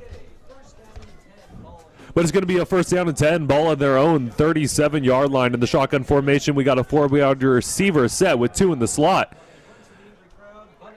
It's got a handoff past, it looks like right around the first down marker, maybe not enough, but still a great run right there.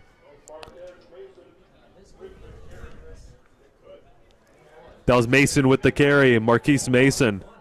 Now coming in the game is number 12, Elijah Bynum, the usual suspect in the running back position, but he's brought down. Oh no, he's still on his feet. He basically had a spin move, but he passed by almost the whole Raider defense. I mean, he was dragged by about 8 guys right there. Looked like the Raiders were going to bring him down right away, but just could not get his hands on him. That was Cameron Townsend, could not finish the tackle. Number 51, you always see him finishing the tackle, at least in most games this season, the whole entire season. Of course, as I've been mentioning, he has 2.5 tackles for loss and a sack already. But unfortunately, he was just unable to bring him down this time. It sets up a first down and 10 at the 50. Excuse me, he actually has 2.5 tackles for loss and 2 sacks. I gave away one of his sacks, but he does deserve that sack as we have Bynum. Bynum is brought down, though. There is a penalty flag. Don't be too surprised if it's against the defense with a face mask penalty. Usually when you have a tackle like that, you will see it's either horse collar or a face mask type penalty down at the 45-yard line. But pretty nice run by Bynum, and yes, it will be a personal foul against the defense, which will be marching them forward for a first down. So not a good way to start off the second half, the third quarter of action for the Moorpark Raiders. Hopefully they'll be able to straighten up their defense and make sure to take a stand. I mean, starting at the 30-yard line right now, terrific field position for the Vikings. Lowry, just to make a point, Lowry is still in the game, number 19, the quarterback for the Vikings. 13 minutes, about 20 seconds left in the third quarter. Taking some time off the clock with the rushing plays and all of the penalties, but it will be a timeout. Long Beach City College is going to take a timeout. Still up 31-0, and while we have a little bit of a break in action, we're going to thank a few more of our sponsors. Once again, of course, we cannot do this without our sponsors, and we thank you very much for supporting us through all of our games and everything that we do here for Moorpark College. U.S. Army, go on business trips with a company like no other. U.S. Army. Wells Fargo, together we'll go far. Wells Fargo. UCLA Health. It begins with you, UCLA Health. And Moorpark Center for Dentistry. We care about our community as much as you do at Moorpark Center for Dentistry. Now coming back with a first down and 10, ball at the 30-yard line, the Raiders' 30-yard line for the Vikings. 31-0, score still stands. Vikings marching down the field, though.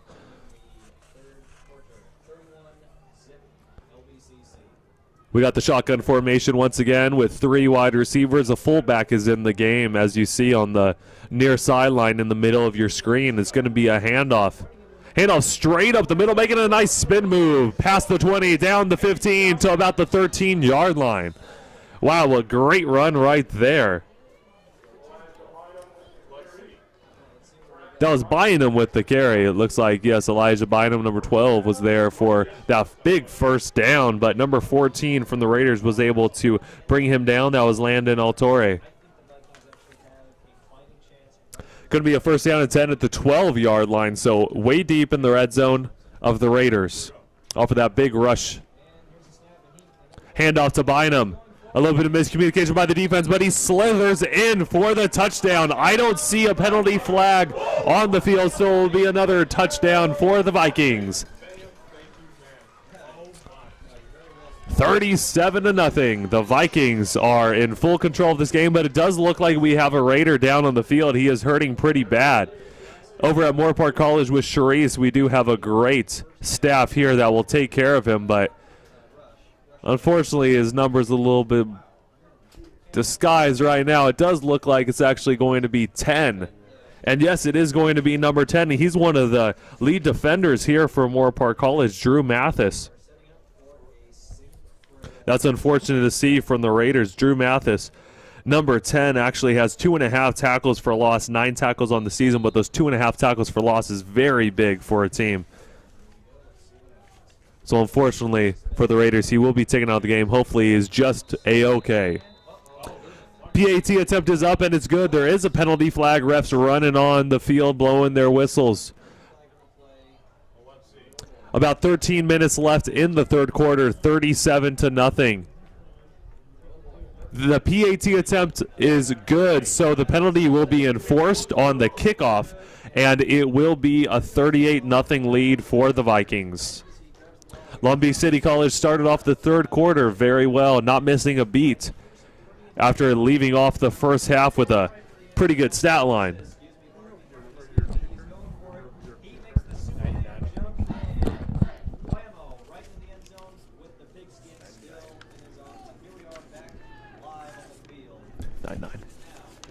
And number 99, the kicker, Riley Garrett.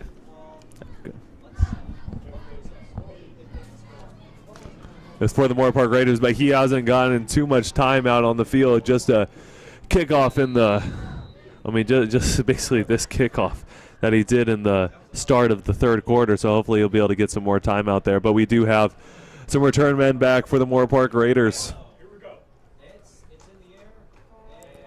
The kick is deep, and it is too far back to return. Ray Thomas was out there once again. Vincent Corso, number 20, out of Westlake High School, the wide receiver. 38-0. Raiders trying to put some points on the board. They have been struggling with that this game, starting at their own 25-yard line due to the touchback, so they have a 75-yard field to work with.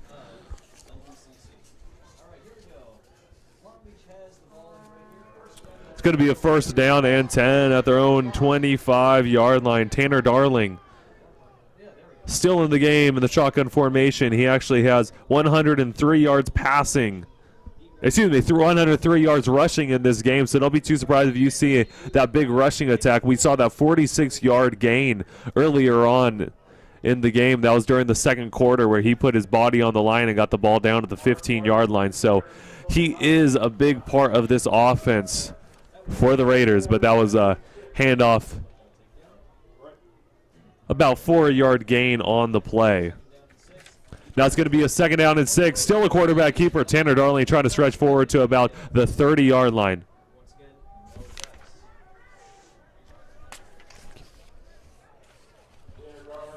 About 12 minutes left in this third quarter of action. Darling trying to make something happen.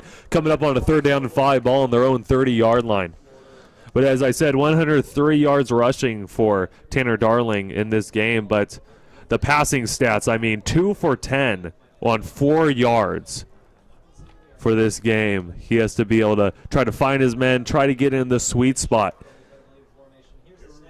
Fake handoff, quarterback keeper once again. Tanner Darling gets brought down almost immediately. He was brought down right there by Justin Almond. That was the defensive back, 6'1", 202-pound freshman. He has been there for those tackles for a loss many times in this game. He is just sniffing out. He sniffed out the running back screen earlier on in the game in the first half, and now he just sniffed that one out. He knew it was going to be a quarterback keeper, especially when the lead rusher is your quarterback. You know that that quarterback is definitely going to be running the ball.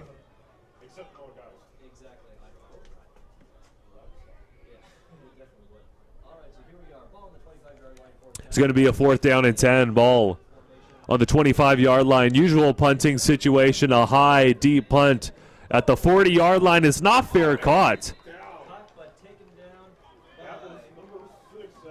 Great job right there. Number 23 coming up with the big tackle, William Boucher. Number 6, Cedric Bird was there. Didn't call a fair catch around his own 40, so that might have been a mistake by him because it was someone else. He could have got lit up on that play.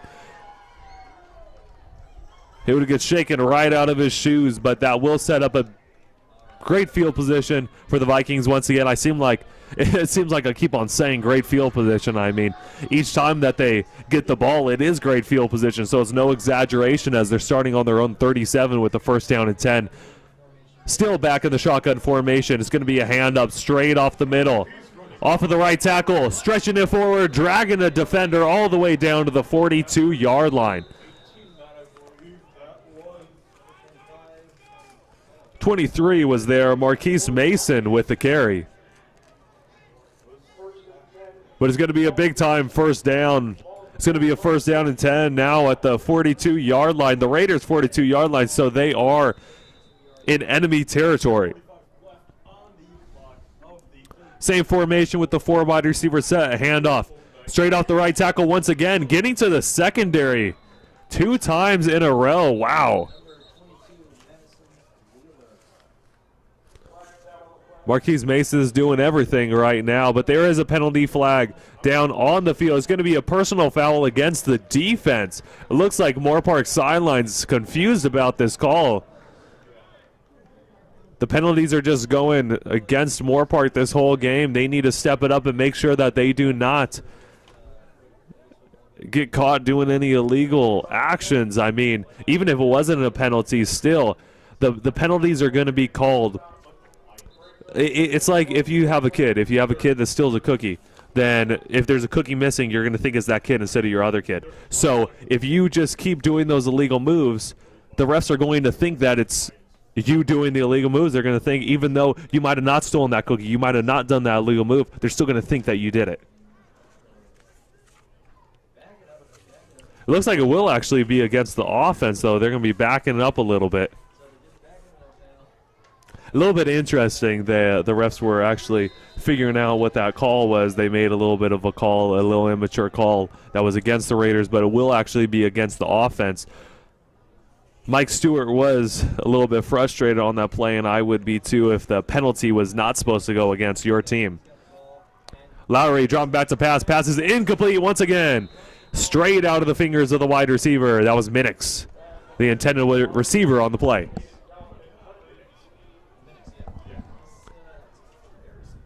Minix is running out of minutes left to be able to make a catch because that thing just keeps slipping out of his hands. Already 3 drop passes in this game alone.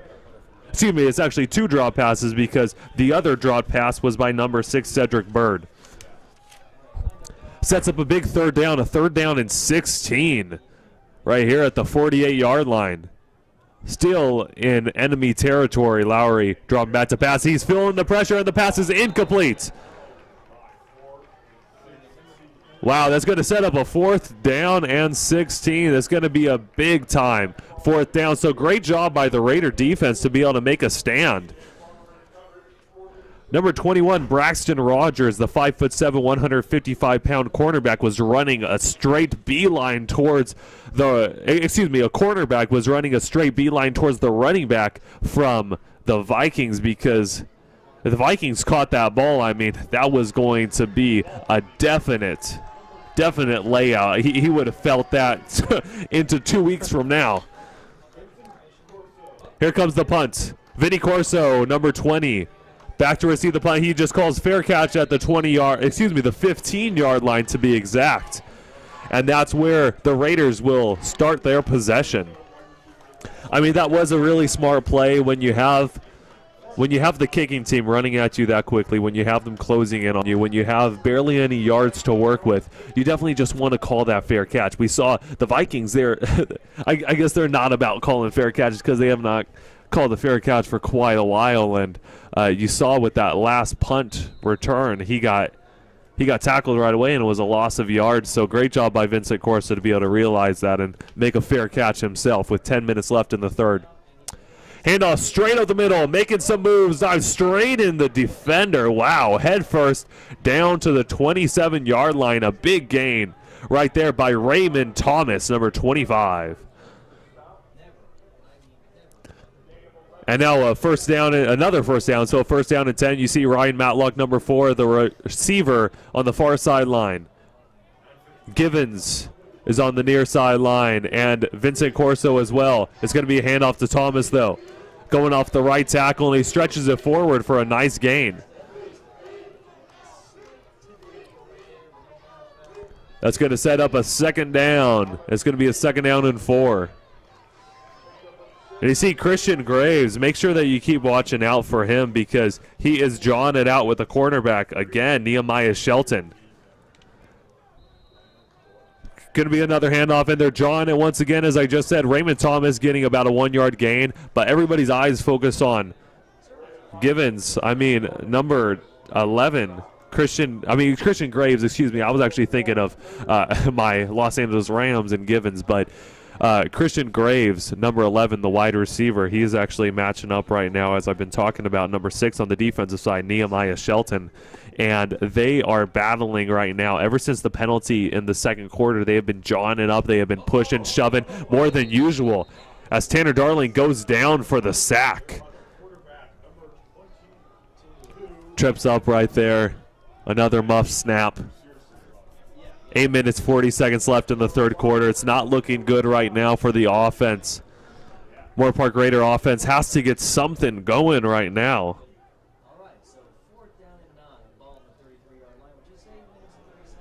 It is now going to be about a 4th down and 9. Usual punting situation right here. They're going to be at the 27, so once again, their punter is going to come out here from Moorpark College, Stephen Gomez. A big punt, a high punt. That's actually a really deep one. And he already touched it. Wow, interesting punt returning for him, and we bring him down at the 20-yard line. Great job by the punting team. Great job by Moorpark. But interesting return, Cedric Bird. The ball was, no matter what, going to touch ground. It seemed like he didn't even have a chance to catch it, and he still tried to catch it. It hit his hand. At least it looked like it hit his hand. Assumably so. Bounced all the way around the 20-yard line, and he picked it up and couldn't get a gain. That's one of those situations that let it bounce and then grab it, or just call for a fair catch, because that would have given them better position than the 20-yard line. It's going to set up a 1st down and 10 at their own 20, though. They still got that 3 wide receiver set with the fullback in. Fullback is actually not leading the charge. They're going the opposite direction, going on the far sideline, breaking it loose for a 13-yard gain.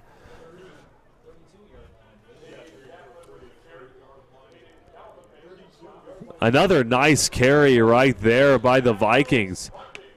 Just pushing it forward with their rushing offense. Very well known for their passing offense, at least statistical-wise, but, I mean, the rushing offense has been very much alive tonight, especially in the last drive and then this drive itself. Play action pass. Pass is completed. Once again, down to the 40. He is not going to be brought down. Down past the 35 to about the 32-yard line.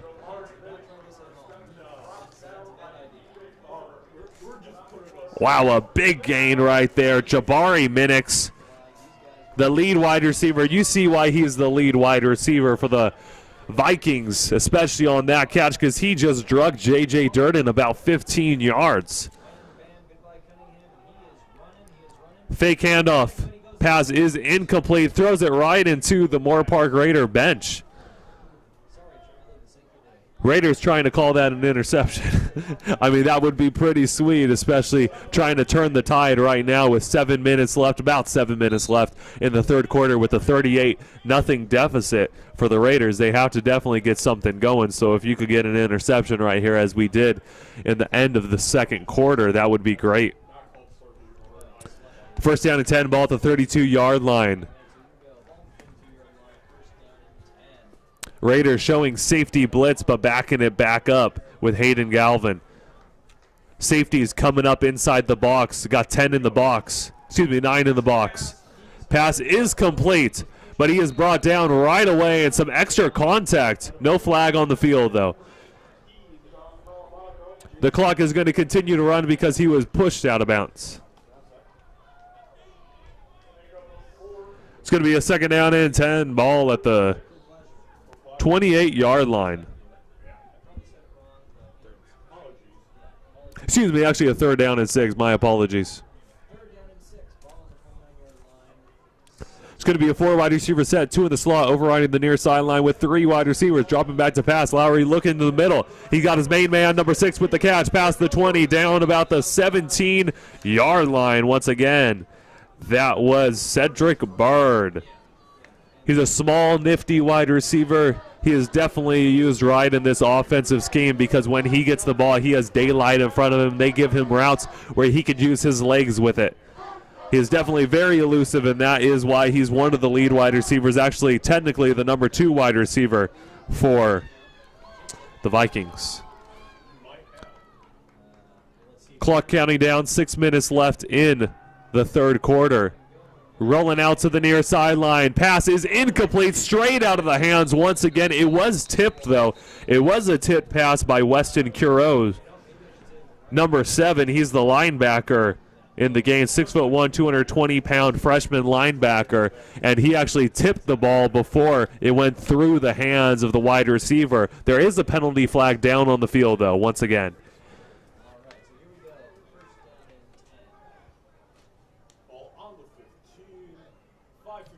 Refs still trying to figure out where they're going to be placing the ball after this penalty.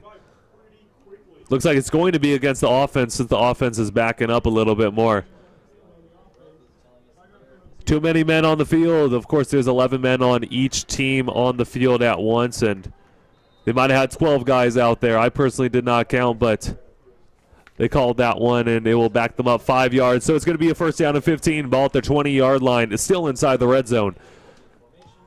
Fake handoff, play action pass. The pressure is coming, and bringing him down with the sack is the Raiders. There is a penalty flag, but Raiders coming in there. Number 75, the big boy down there, coming in with a crucial sack.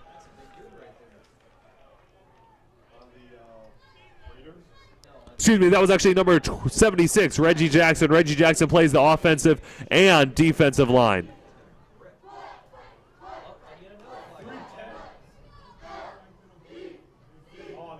There are 2 penalty flags down, and the ref actually just threw another one, so it will be, yes, it will be unsportsmanlike conduct. It's going to be actually against Long Beach City College, but then it's also going to have a penalty against the Raiders, so they're just trying to figure out where they're going to be placing the ball. As you saw, the ref just threw the flag after a player passed him by, so not too surprised he might have said a vulgar comment.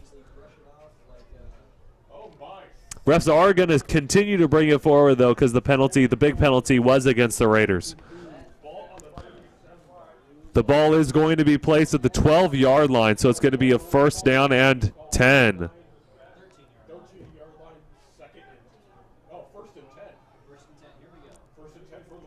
Still in a shotgun formation, same setup. We got 3 wide receivers, 2 spread out wide on the far sideline with 1 in the slot.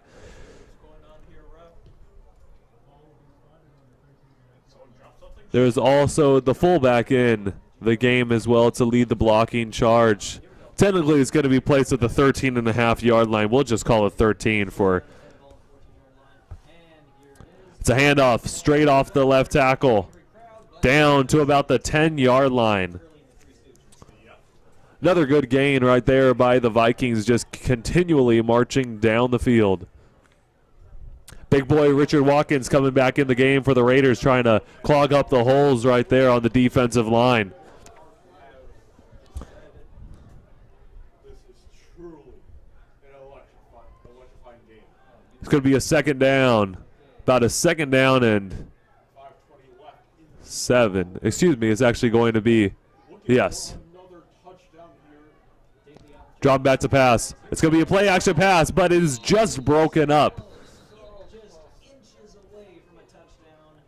It just hit the wide receiver on his glove, but he could not handle that one. He cannot pull it in.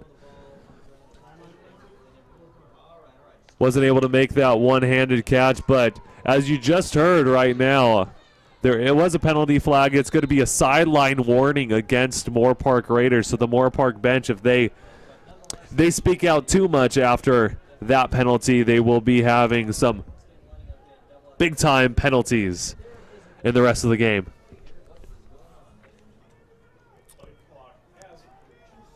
About 5 minutes left in the third quarter of action. 38-0. Score still stands. It's going to be a handoff. Will be a pitch play going up on the near sideline. Gets about a 2-yard gain on the play past the 10.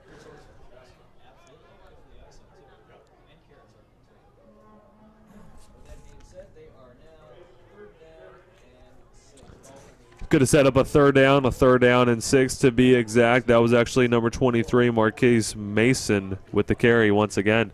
Running back in the game for the Vikings. Got a 4 wide receiver set, 2 in the slot, overriding the far sideline with 3 wide receivers. Normal formation we've seen out of the Vikings all night. Looks like an interesting zone defense. And it's thrown, but it looks like it's broken up by the Raiders.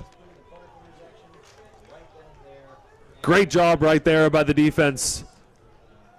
Able to come up with a crucial stop. It's going to set up a 4th down. About a 4th down and 5. No doubt about it, they are going to go for a field goal kick. I mean, when you're that close, you definitely have to go for it. They're going to be placing it on the 16, so it's going to be about a 26-yard field goal attempt.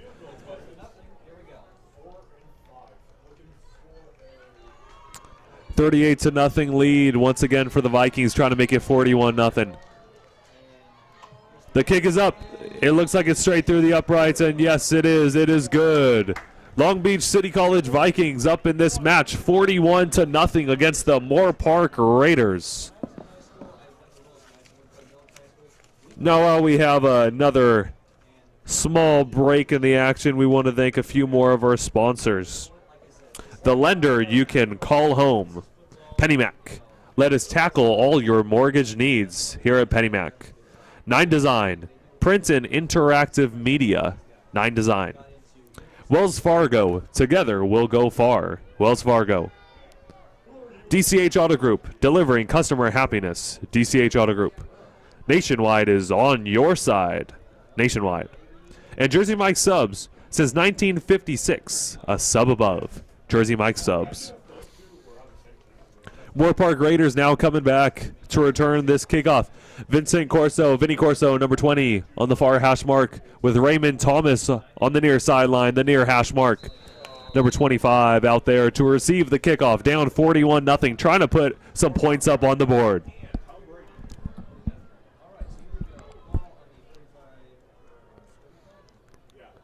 Here comes the kickoff.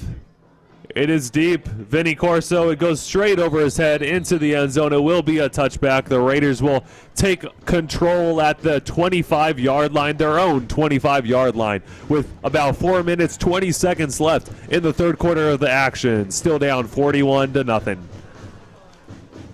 Mike Stewart is definitely hoping that this team can come back and at least put some points up on the board. Of course, last week a little bit disappointing with the 56-2 loss against El Camino at El Camino. So hopefully the Raiders do not repeat that. They definitely want to represent what it does mean to be a Raider. Unfortunately, I did have to bring that up for all the Raider fans out there, but hopefully we will come back in this game, at least put some more points up on the board.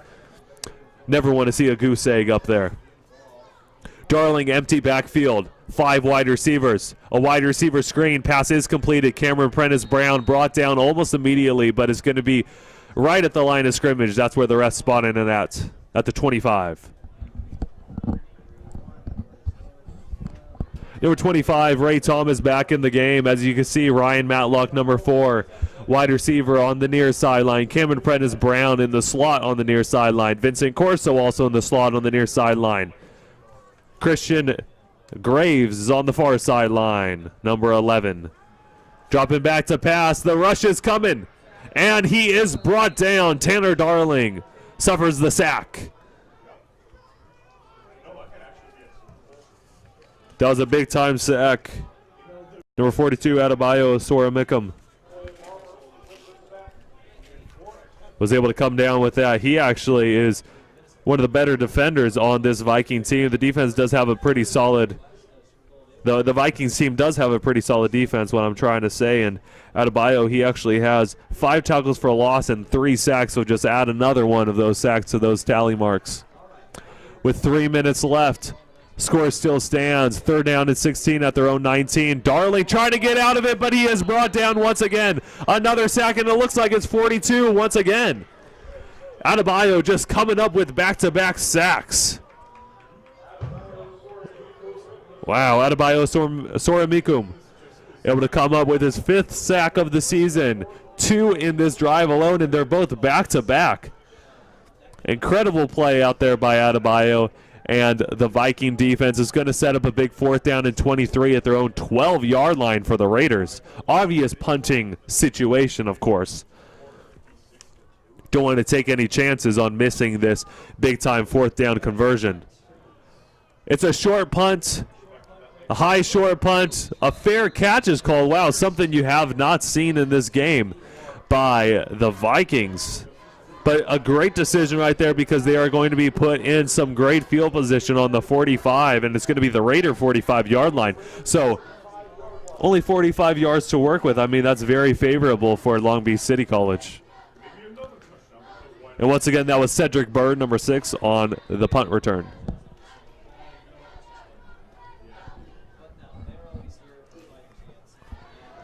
Same formation as we've seen this whole fourth quarter, basically this whole second half out of the Vikings. They have that fullback in for extra block protection. But he actually slips out for the catch. He gets the ball and goes past the 35-yard line. It looks like he's actually got the first down at the 33.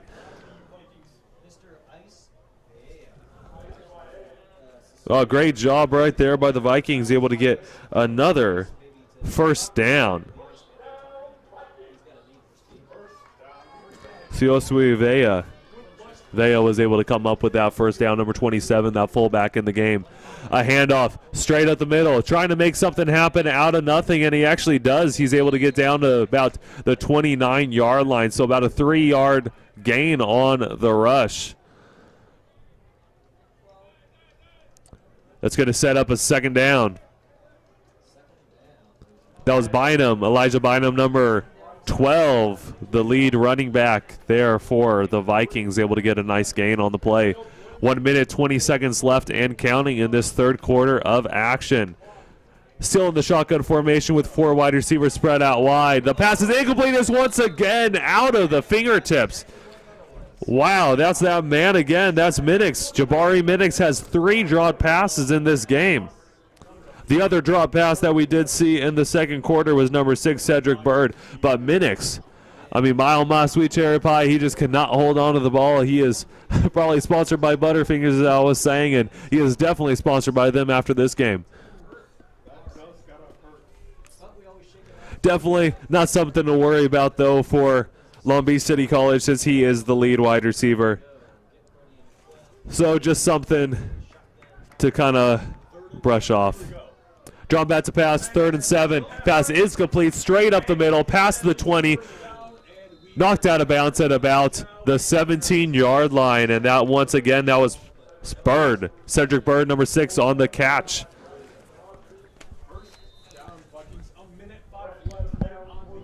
I mean, this Raider defense, we just cannot stop them right now.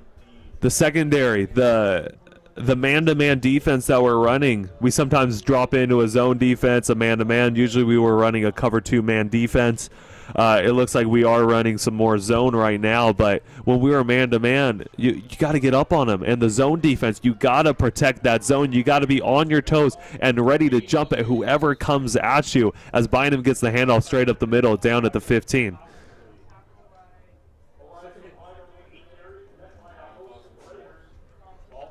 He's brought down right away by that strong defensive line of the Moorpark Raiders. One thing that I do like, the Raiders defensive line is stepping up right now. I mean, the secondary, it's not horrible. It's just we gotta stay up on our guys. I mean, if we're playing man defense, we can't be one step behind them. We got to be one step in front of them. We got to always be with them. We always have to be with them, and we got to make sure that we anticipate those moves. As another handoff goes to Bynum. Bynum pulling all the Raiders with him past the first down marker to the 6-yard line, so it's going to be a first down and goal. But as I was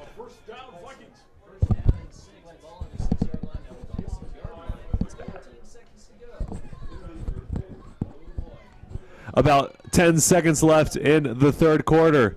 Looks like the Vikings might go for one more play. They're still setting up. Wide receivers a little lazily getting to their positions. 41-0. Score still stands. A handoff straight up the middle. Busting through. Looks like he's leaning forward for the end zone. It doesn't look like he got in just yet. The refs are still checking through the pile. They have not put their hands up yet. The double hands have not gone up, so it will not be a touchdown. It's placed. That looks like at the 3-inch line. I mean, it is right there. It's basically grazing the grass of the end zone. It's almost touching that white line. But that will be the end of the the third quarter of action. 41-0. Long Beach City College Vikings still in the lead over the Moorpark Raiders. We'll be back with fourth quarter action in just a bit.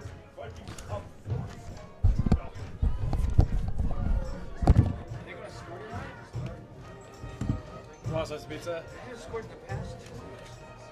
I scored nothing. Did you stop recording? Stop? Did you stop recording?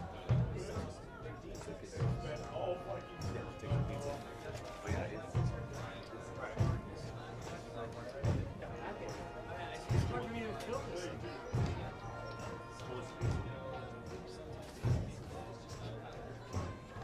I know. There was a blitz. And then it got me blitz. I saw it. I started following it, thinking maybe. Oh well.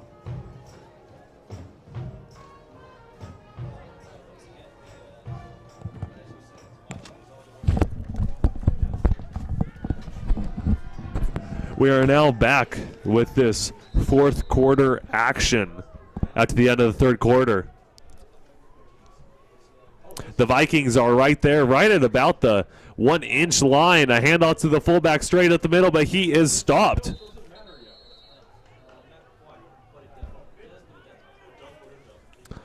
Great job by the Raiders defense, able to come up with a big stop right there. I mean, they still they're on second down, so they still have a few more downs to go. They have 3 more attempts if they presumably go on fourth down. I mean, if you're that close, you're not going to go for a field goal attempt. But unable to stretch forward for the end zone, so great job by the defensive line of the Raiders to be able to stop that.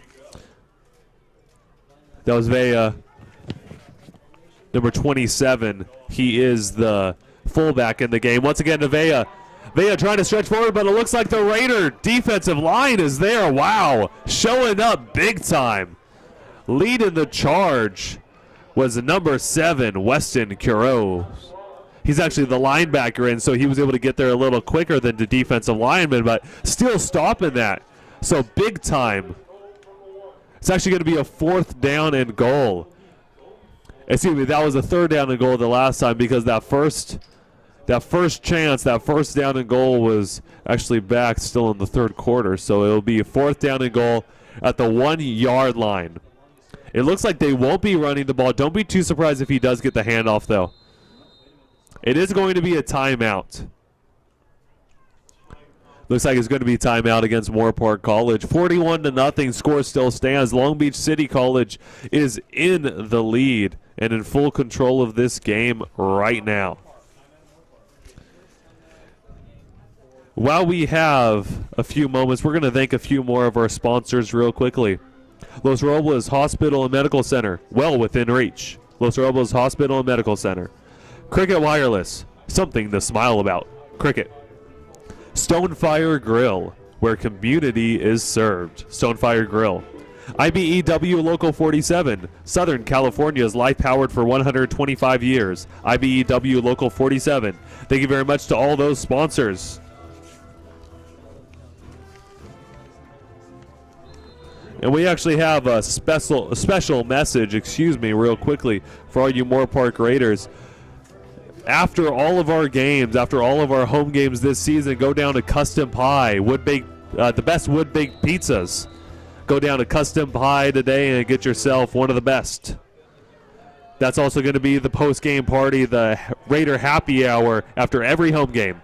Rolling out to the right. It looks like pass is complete. It looks like it will be a touchdown. Long Beach City College coming up with another touchdown, just racking up the score tonight. There will be a penalty flag thrown out. No doubt about it, that's going to be unsportsmanlike conduct, but I mean, this is just a ridiculous score right now. 47-0, most likely going to be 48-0 after the PAT attempt is up.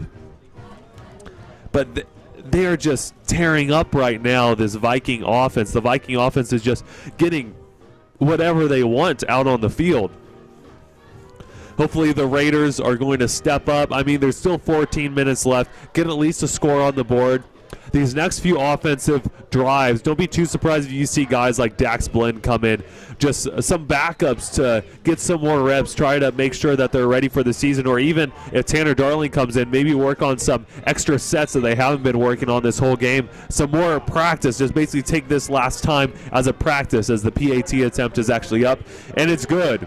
The score is once again 48-0. 48-0 Long Beach City College Vikings in the lead big time. But once again, as I was talking about custom pie, we actually have for custom pie, the Moorpark Raiders are going to be having their first wrestling match. It's going to be a wrestling duel versus Palomar College. It's going to be at Moorpark College, and this is the 8th year. It was actually the first year that wrestling is coming back to Moorpark College, but 8 years of absence, and wrestling is one of the top sports here at Moorpark College. It's actually the one that's won the most titles, the most state championships. So definitely come out to see your Moorpark Raiders. And after, Custom Pie will have their Raider happy hour. As I was mentioning, there will be specials on some appetizers, beer and wine and cheese, and also margarita pizza. So definitely come by to Custom Pie, the best wood-baked pizzas in Ventura County. Custom Pie. And on September 23rd and 30th, after the games against Palomar College and Fullerton College, which Fullerton College will be coming up on the 30th, it is going to be a game against the #1 team in California. So definitely come out to that one. It's going to be Raider happy hour after, once again, after the game until closing at Custom Pie. That's when Raider happy hour will start. So around 10 o'clock all the way past midnight. And once again, they'll have all the specials you would like only here at Custom Pie, the best wood-baked pizzas in Ventura County. The kickoff is deep. It's in the own end zone, so the Raiders will take control at their own 25-yard line since the touchback happened. Coming out, it looks like number 13 will actually be out there. Dax Blinn, the quarterback, is going to be subbing in for number 22, the starter, Tanner Darling. So he is going to be entered in the game. He is the Westlake product, as I was mentioning, Westlake High School last season. He was the starting quarterback there for them, so now he is actually going to have his chance here at Moorpark College. Hasn't had too many reps this season, but he's trying to get as much practice as he can and hopefully trying to challenge Tanner Darling for that starting role. You always want to have a great quarterback competition because it does end up helping the starting quarterbacks, as we have a Mark Martin sighting. Mark Martin past the 40 for the first down. Raiders. Interesting why we have not seen too much of Mark Martin in this game. He's one of the best wide receivers for the Moorpark Raiders, but glad to see him back out here. He is that big force. He is that big body. I mean, we're not exaggerating when we say that. 6'1", 230 pounds as a running back. That is crazy size. You never see someone that big running the ball unless he's a fullback. A first down to 10, a little bit of miscommunication. Dax Blinn with the handoff, but it's going to be a fumble. Mark Martin and Dax Blinn could not get their mitts on it. It was recovered, though, by the Raiders, so now that will set up a big second down. They're going to be backed up pretty good amount of yards. It's going to actually be a second down and 20. Yeah, second down and 20 at the 32-yard line, their own 32-yard line for the Raiders. A handoff once again, Mark Martin off the right tackle, getting back to the original line of scrimmage. Actually just a yard shy, but it will set up a third down and 11. So great piece of running by Mark Martin coming in the game.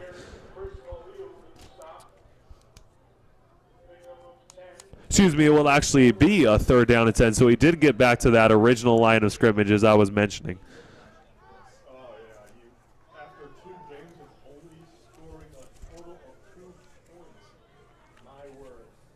Third down and 10. Handoff. Mark Martin up the middle once again. Only able to get 2 yards on the gain. So we'll set up a fourth down and 8. Too bad we didn't actually get to see Dax Blinn let it fly because he is a pretty solid quarterback. He might not be starting for this team, but many people don't know too much about him. He is definitely not someone that you want to look over. He is someone that can come in here, take that starting position, and just roll all the way with it. So once again, it will be a fourth down and 8, so obvious punting situation once again for the Raiders. The punt is up. It's a high punt, but it's short, not going too far of a distance. Down at the 30, takes a Viking bounce, continues to go back, but the Raiders poke it out at about the 38.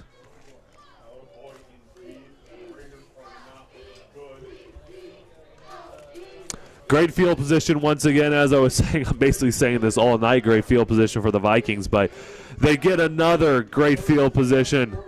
And the Raiders defense definitely going to have to work hard again because they're just getting overused right now. One part about the offense is not just to score points, but is also to keep your defense off of the field. I mean, the defense is not going to be too happy with the offense because they have been on this field almost the whole entire game. So they are definitely hoping that this offense steps up and hopefully at least gets a touchdown. Get some points up on the board, which would be great to see. A handoff off the left tackle. Everybody's behind him, but he is still brought down. It's going to be a penalty. It's going to be a face mask penalty against the defense. But a great run right there by the Vikings.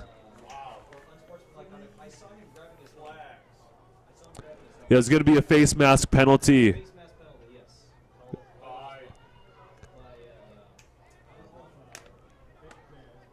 And yes, it is going to be a face mask penalty, so that's going to be marching forward.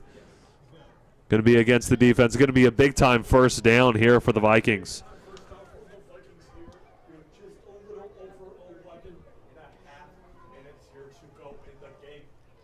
48-0 score still stands. Long Beach City College Vikings in the lead over the Moorpark Raiders.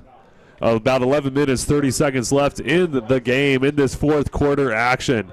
Going to be a big first down and 10. Wow, a first down and 10 at the 14-yard line inside the red zone of the Raiders.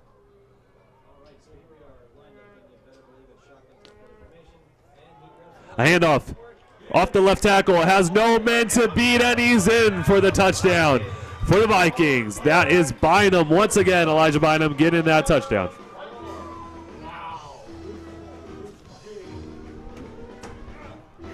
Getting over the 50-point mark, 54-0 in this game. Most likely going to set up 55-0 after the extra point PAT attempt.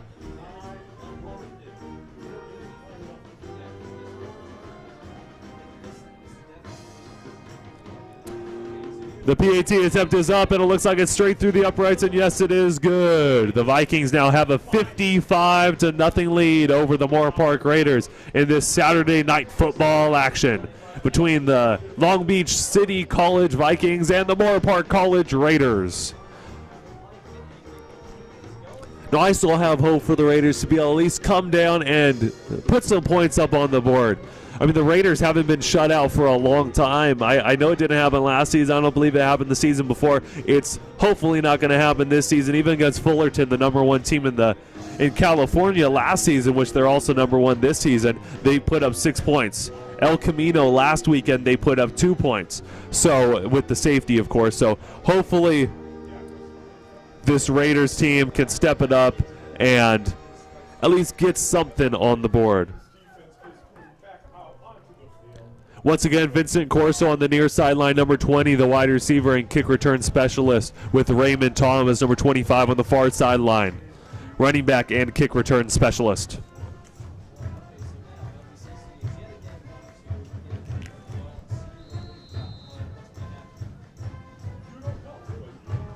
About 11 minutes, 15 seconds left in the game. 55-0. The score still stands. Long Beach City College in the lead big time against the Raiders. A big kick, but it's going to be returnable. Vinny Corso getting it at his own 5-yard line. Has some blockers in front of him. Has some daylight. Goes down to the 40. Has a blocker in front of him. Down to the 50. Down to the 40. Down to the 30. Has 2 men to beat. And he's brought down past the 20-yard line. Giving some life to the Raiders. I don't see any penalty flags down on the field. No yellow, so great job right there by the return team for the Moorpark Raiders. Now, Vinny Corso, as you might have seen in the first game of the season, he returned a kickoff for a touchdown. It was called back because of penalty, but he is a return specialist. Out in Westlake High School when he was still over there for the Warriors, he was also a return specialist. He's just great at that position, and I'm glad that Coach Mike Stewart kept him there. Going to set up a big-time first down and 18 inside the red zone. Dax Blinn, first pass of the night. Pass is intended for number 19. It's going to be pass interference against the defense.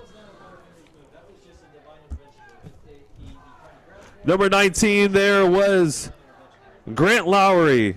Excuse me. It was actually number 19, Lorenzo Bernardi. That's the wide receiver for the Moorpark Raiders. And yes, it will be pass interference against the defense.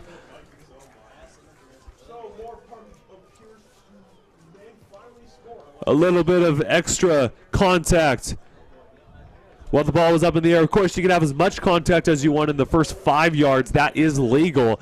But once you get past that 5-yard mark, you cannot be pushing or shoving. They have been playing all night, but it looks like they were just calling on that one as Anthony McLean gets the handoff straight up the middle. It looks like he might have got a gain of 1. Mark Martin coming in the game, though.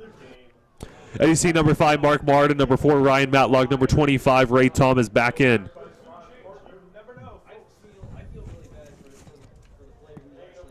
Alejandro Diaz, the offensive tackle, number 55, is also back in the game. 10 minutes, 30 seconds left in the game. Dax Blinn, handoff. Once again, Ray Thomas. Ray Thomas trying to stretch it across the defense, but he cannot. He's brought down for a 3-yard loss. Excuse me, actually a 2-yard loss on the play. Back at the 12-yard lines where he was brought down.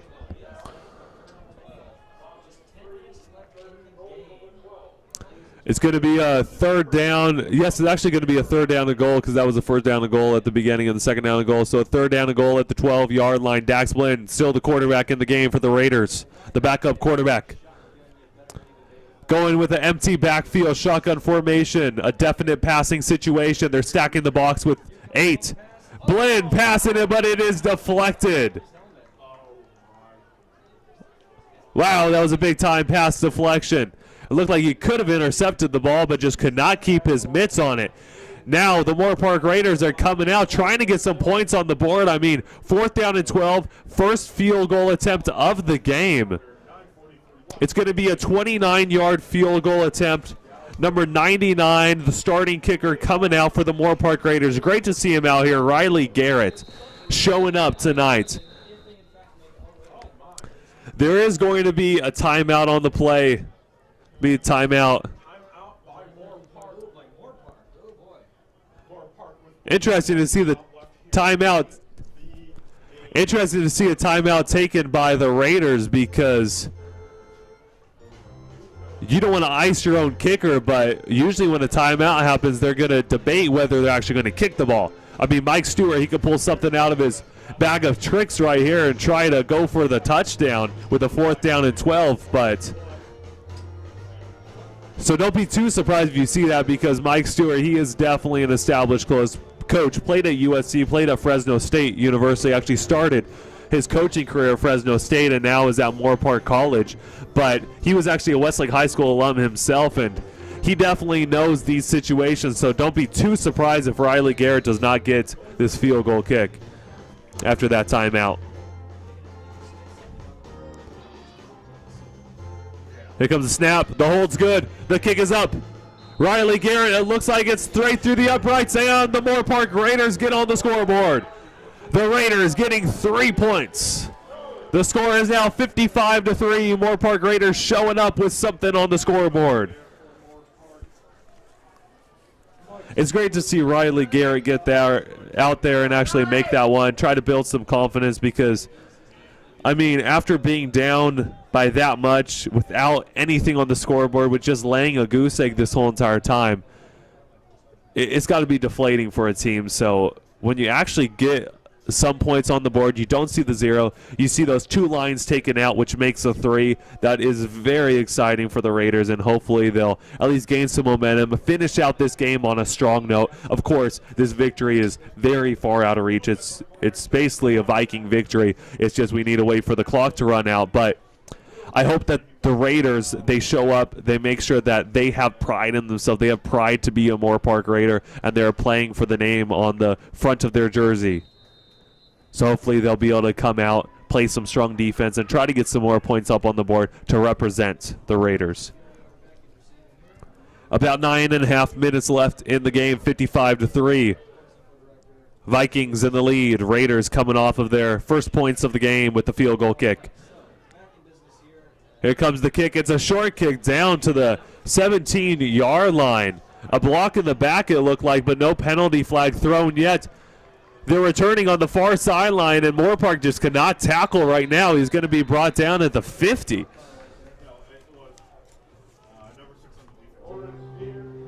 Cedric Bird on the return once again.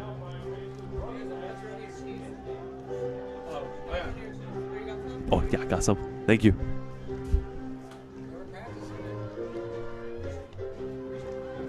With about 9.5 minutes left, I mean, as I said a little bit earlier ago, this is going to be the practice time for the team. This is going to be where you're going to use your new sets, use your new players, use everybody that you haven't used in the season. Maybe even keep your starters out there, though, to practice some plays for Fullerton, for Palomar coming up. You want to make sure you are ready for those games. Coming up for a shotgun formation, the backup quarterback keeper down to about the 47-yard line. That was number 7, Steven Scales, on the carry. 9 minutes left and counting, bringing up about a 2nd down and 7.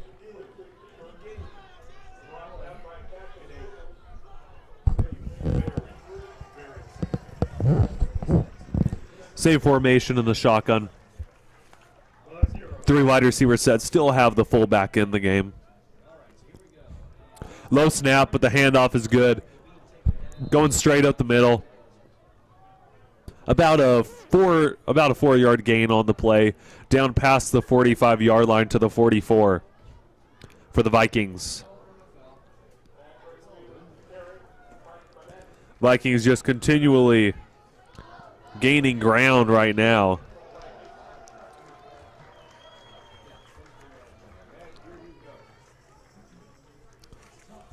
That was number 23 once again on that carry. That was Marquise Mason. Mason gets the handoff once again, rolls out to the far sideline, has a blocker in front of him, down past the 35 to the 32-yard line. A great run right there by the Vikings, just continually running it up on this Raider defense. Some new Raiders coming in the game. Richard Goldhammer, the linebacker, number 9, and number 40, Daniel Henderson, number 40, that is, Daniel Henderson, the linebacker. Both them 6-foot linebackers coming in the game for the Raiders. Trying to get some new faces, new names out there.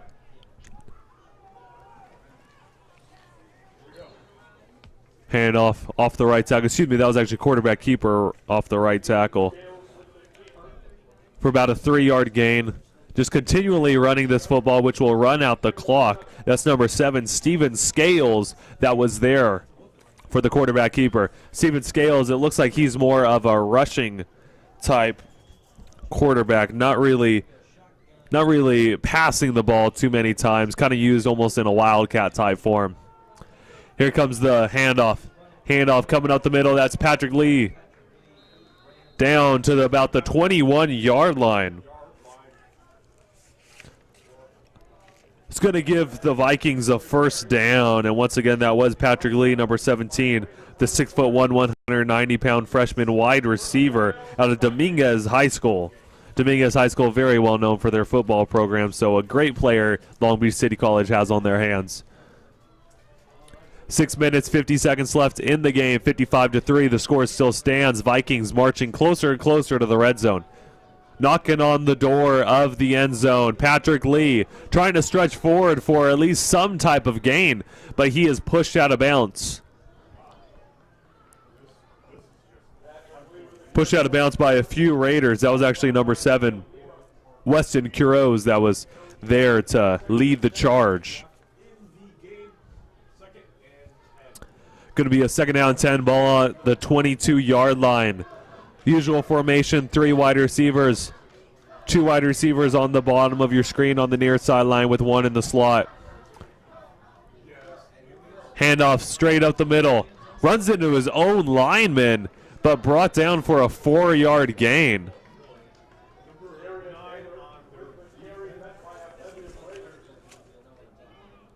A little interesting to see that on that play because the running back ran straight into his man, ran straight into the offensive lineman. It's going to be a 3rd down and 6. In the shotgun formation, a handoff once again, running off the left tackle, breaking another tackle, and he's in for the touchdown. Long Beach City College Vikings with another 6 up on the board. I don't see any yellow down on the field, so it will be a touchdown, Vikings.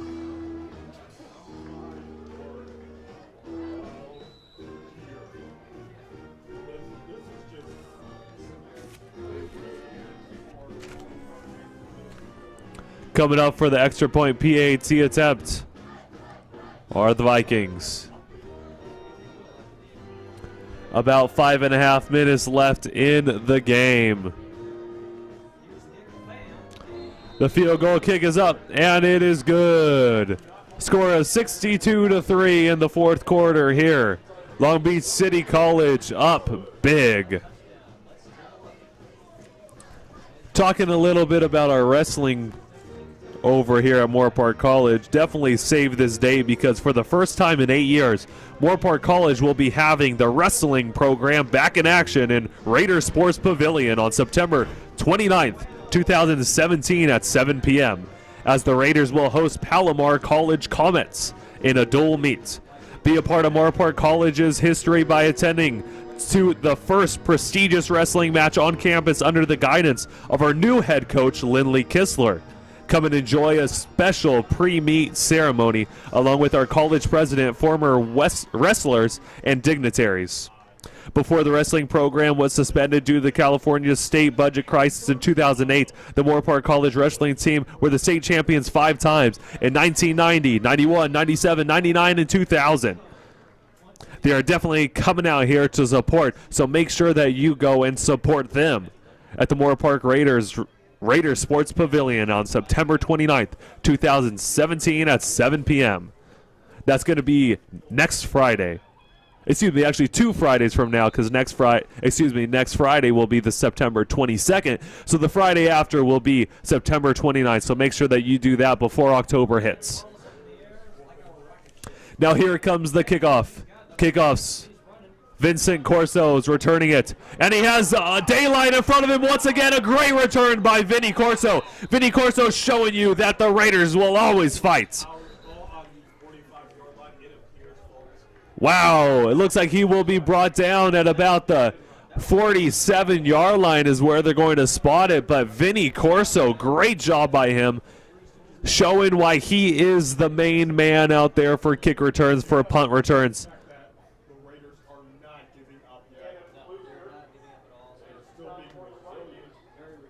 Actually is going to be a penalty against, looks like it will be penalty against the Raiders. They're going to be backing it up. Interesting to see where they're going to be placing it. They will be bringing it back to the 15-yard line, so a big-time penalty from Moorpark College, but still a great return by Vinny Corso. 2 back-to-back big-time returns, so great to see him out there. Great to see him succeed. We definitely like to see that out of number 20, Vinny Corso. Hopefully these Raiders will come out here on the offensive side and just show that they will not give up and they'll still fight for the victory. A handoff. Getting some room in front of him. McLean just pushing forward down right around the 35-yard lines where he stepped out of bounds. Anthony McLean with the big-time rush for the first down.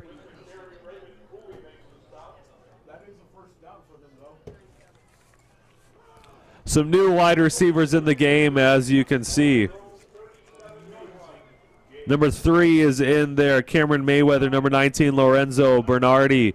And actually, number 3 just got the catch. That was Mayweather, able to get a nice gain of yards on the play.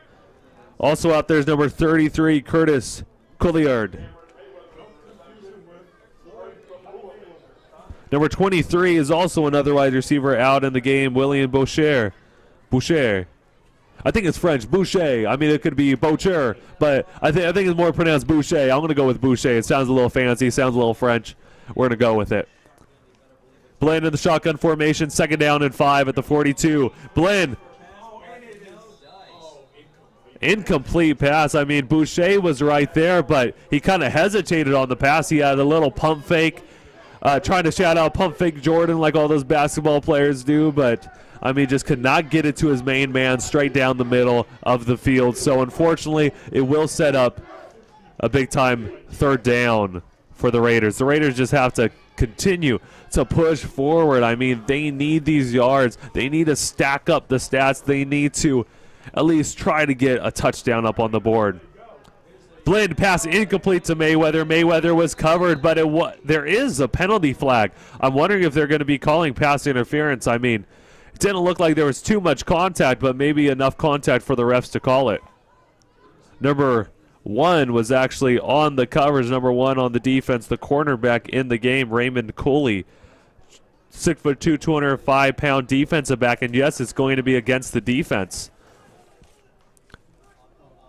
Interesting. So it will be an automatic first down. It's going to be a 1st down and 10 ball at the 45-yard line, their own 45-yard line for the Moorpark Raiders with just about 4 minutes, 20 seconds left in the game. Blinn, handoff. Anthony McLean jumping forward back to the line of scrimmage. No gain on the rush. Score still stands 62-3 in this matchup after the touchdown by the Vikings.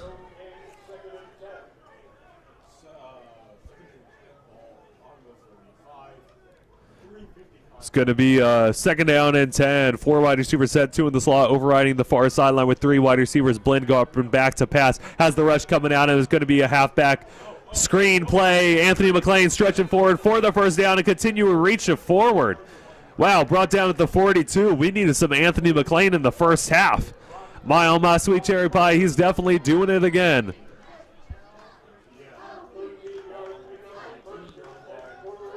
It's going to be a 1st down and 10, a big 1st down and 10 for the Raiders. Blinn still in the quarterback. He's in the shotgun formation. Dropping back to pass, has the rush coming. Lets it loose to Mayweather. Mayweather, a little bit of extra contact, but it's intercepted. I don't see any penalty flags on the field, so it will be an interception by the Vikings.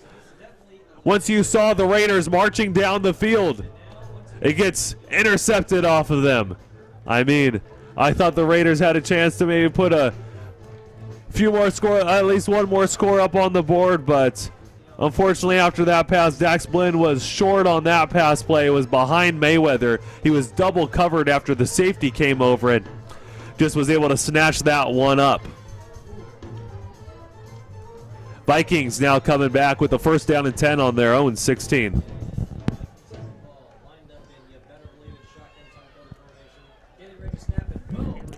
You got the handoff. Going straight up the middle, about a 3-yard gain.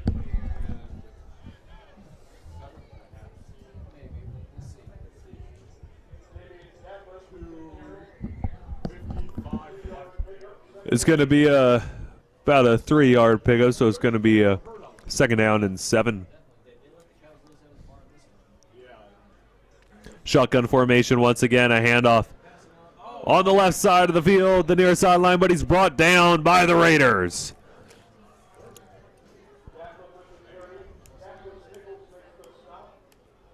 He was able to sneak in there for the nice tackle. That was number 12, Cassius Nichols, the 5'10", 200-pound freshman linebacker. Bringing up a 3rd down and 9 off of that nice tackle for loss. Dropping back to pass, has some pressure. Quarterback keeper. Quarterback's just running amok on this defense right now. I mean, he has wheels, ladies and gentlemen. Down past the 20 to the 21-yard line is going to be a big 4th down, a 4th down and 5. 2 minutes left and counting. Vincent Corso, as you see, number 20, he is back at his own 45-yard line to receive this punt. He is that deadly return man. We've seen what he can do on the kickoff return, and we are about to see what he can do if he gets a nice punt right here. If he's able to get his hands on it, has some room in front of him, he is very deadly on those. It is a high punt, and Vinny Corso smartly calls for a fair catch at the 46-yard line. I mean, that was a short punt, very high. Did not go a long distance, and it's going to set up for nice field position for the Raiders. Raiders are definitely going to try to come out here and try to score again, try to at least get some more points up on the board. 62-3, the score stands. Long Beach in the lead. Dax Blinn coming back out here once again. Ryan Matlock, number 4, is on the far sideline. It looks like we actually have our original wide receiver crew. Graves is on the near sideline. Vinny Corso as well. On the far sidelines also Cameron Prentice-Brown. Going to pass, Dax Blinn, intended wide receiver. Looks like that was Prentice-Brown, but he is hit. It looks like it's going to be a late hit penalty or a holding penalty. There is that flag down right around where Blinn was hit, and it is going to be a personal foul on the defense. It's roughing the passer with 1:20 left in the game. Blinn just trying to put something together, trying to at least pull something out of the bag of tricks to be able to score a touchdown, at least get on those double digits of points. The ball will be brought back up to now the 31-yard line.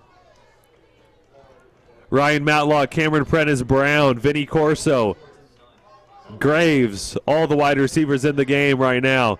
Has some pressure. Anthony McLean gets the catch, breaks off a tackle to the 30, down past the 30 to the 27.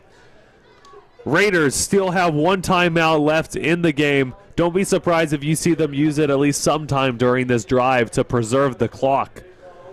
1 minute left and counting, and the clock is still running since he did not go out of bounds. It's going to be a 2nd down and 6. Handoff once again. Anthony McLean. McLean has some blocking in front of him, down to the 20, to the 10. There is a penalty flag. It looks like it will be a touchdown, Moorpark, but there is a penalty flag. Don't get too excited just yet. And it will be a holding against the offense. That's what I suspected. As you can see, I would have been a little more excited if I did not see that flag. I did see the holding penalty, so I would have probably been jumping out of my seat after that touchdown. But Anthony McLean, still a great job by him, able to use his elusiveness, gets past the defense, gets into the secondary, some nice blocking in front of him, and is able to stretch forward for the touchdown. Unfortunately, once again, it will be a holding penalty against the offense. It's going to be a 2nd down and 8. Ball at the 29-yard line. 42 seconds left on the game clock. 62-3. Score still stands. Vinny Corso, man in motion, going from the near sideline to the far sideline. Still in the slot. Blinn, pass completion. Anthony McLean, that's actually Ray Thomas. Ray Thomas stretching forward to the 11-yard line. Great job by Ray Thomas there, able to see where the defense is, able to use his elusiveness and stretch forward with those long arms to be able to get the first down, the big-time first down. 25 seconds left and counting at the 11-yard line. Intense right now for the Raiders, trying to get their first touchdown of the game. Blinn dropping back to pass. Has a man in the middle open, but goes to the out route. Looks like it will be caught. The clock is still running, though. I don't know if they're going to be calling timeout. They're just going to be lining up a quick, but bad spotting by the referees. I mean, they did not put the ball down right away, but that will lead to the end of the game. The Moorpark Raiders unable to get the touchdown. But once again, everybody out here at Veterans Memorial Stadium, home of the Long Beach City College Vikings, and also home to the Long Beach Polytechnic High School. Long Beach Poly, you might know them as Jackrabbits for the high school games. They definitely put on a big show here for the Vikings, the home crowd. Unfortunately, the Raiders could not get a touchdown. They were able to muster up 3 points. They only scored 5 points in the last 2 games, so hopefully they will be able to bounce back against Palomar next week. It should be a better game on the 23rd, so make sure that you watch our broadcaster come out down to Griffin Stadium at Moorpark College, home with the Raiders, to be able to watch that game live. So once again, thank you very much, everybody, for coming out tonight and watching our broadcast, your Moorpark College Raider football broadcast. For Vern Vegso, basically the leader of our whole broadcasting team, Michael Grimes, our production crew manager, Vance Manicus, our athletic director, everybody else that helps us out here, for Wyatt James, the camera operator. My name is Ryan Ketchum, signing out from Veterans Memorial Stadium with a 62-3 victory for the Long Beach City College Vikings. We'll see you next time.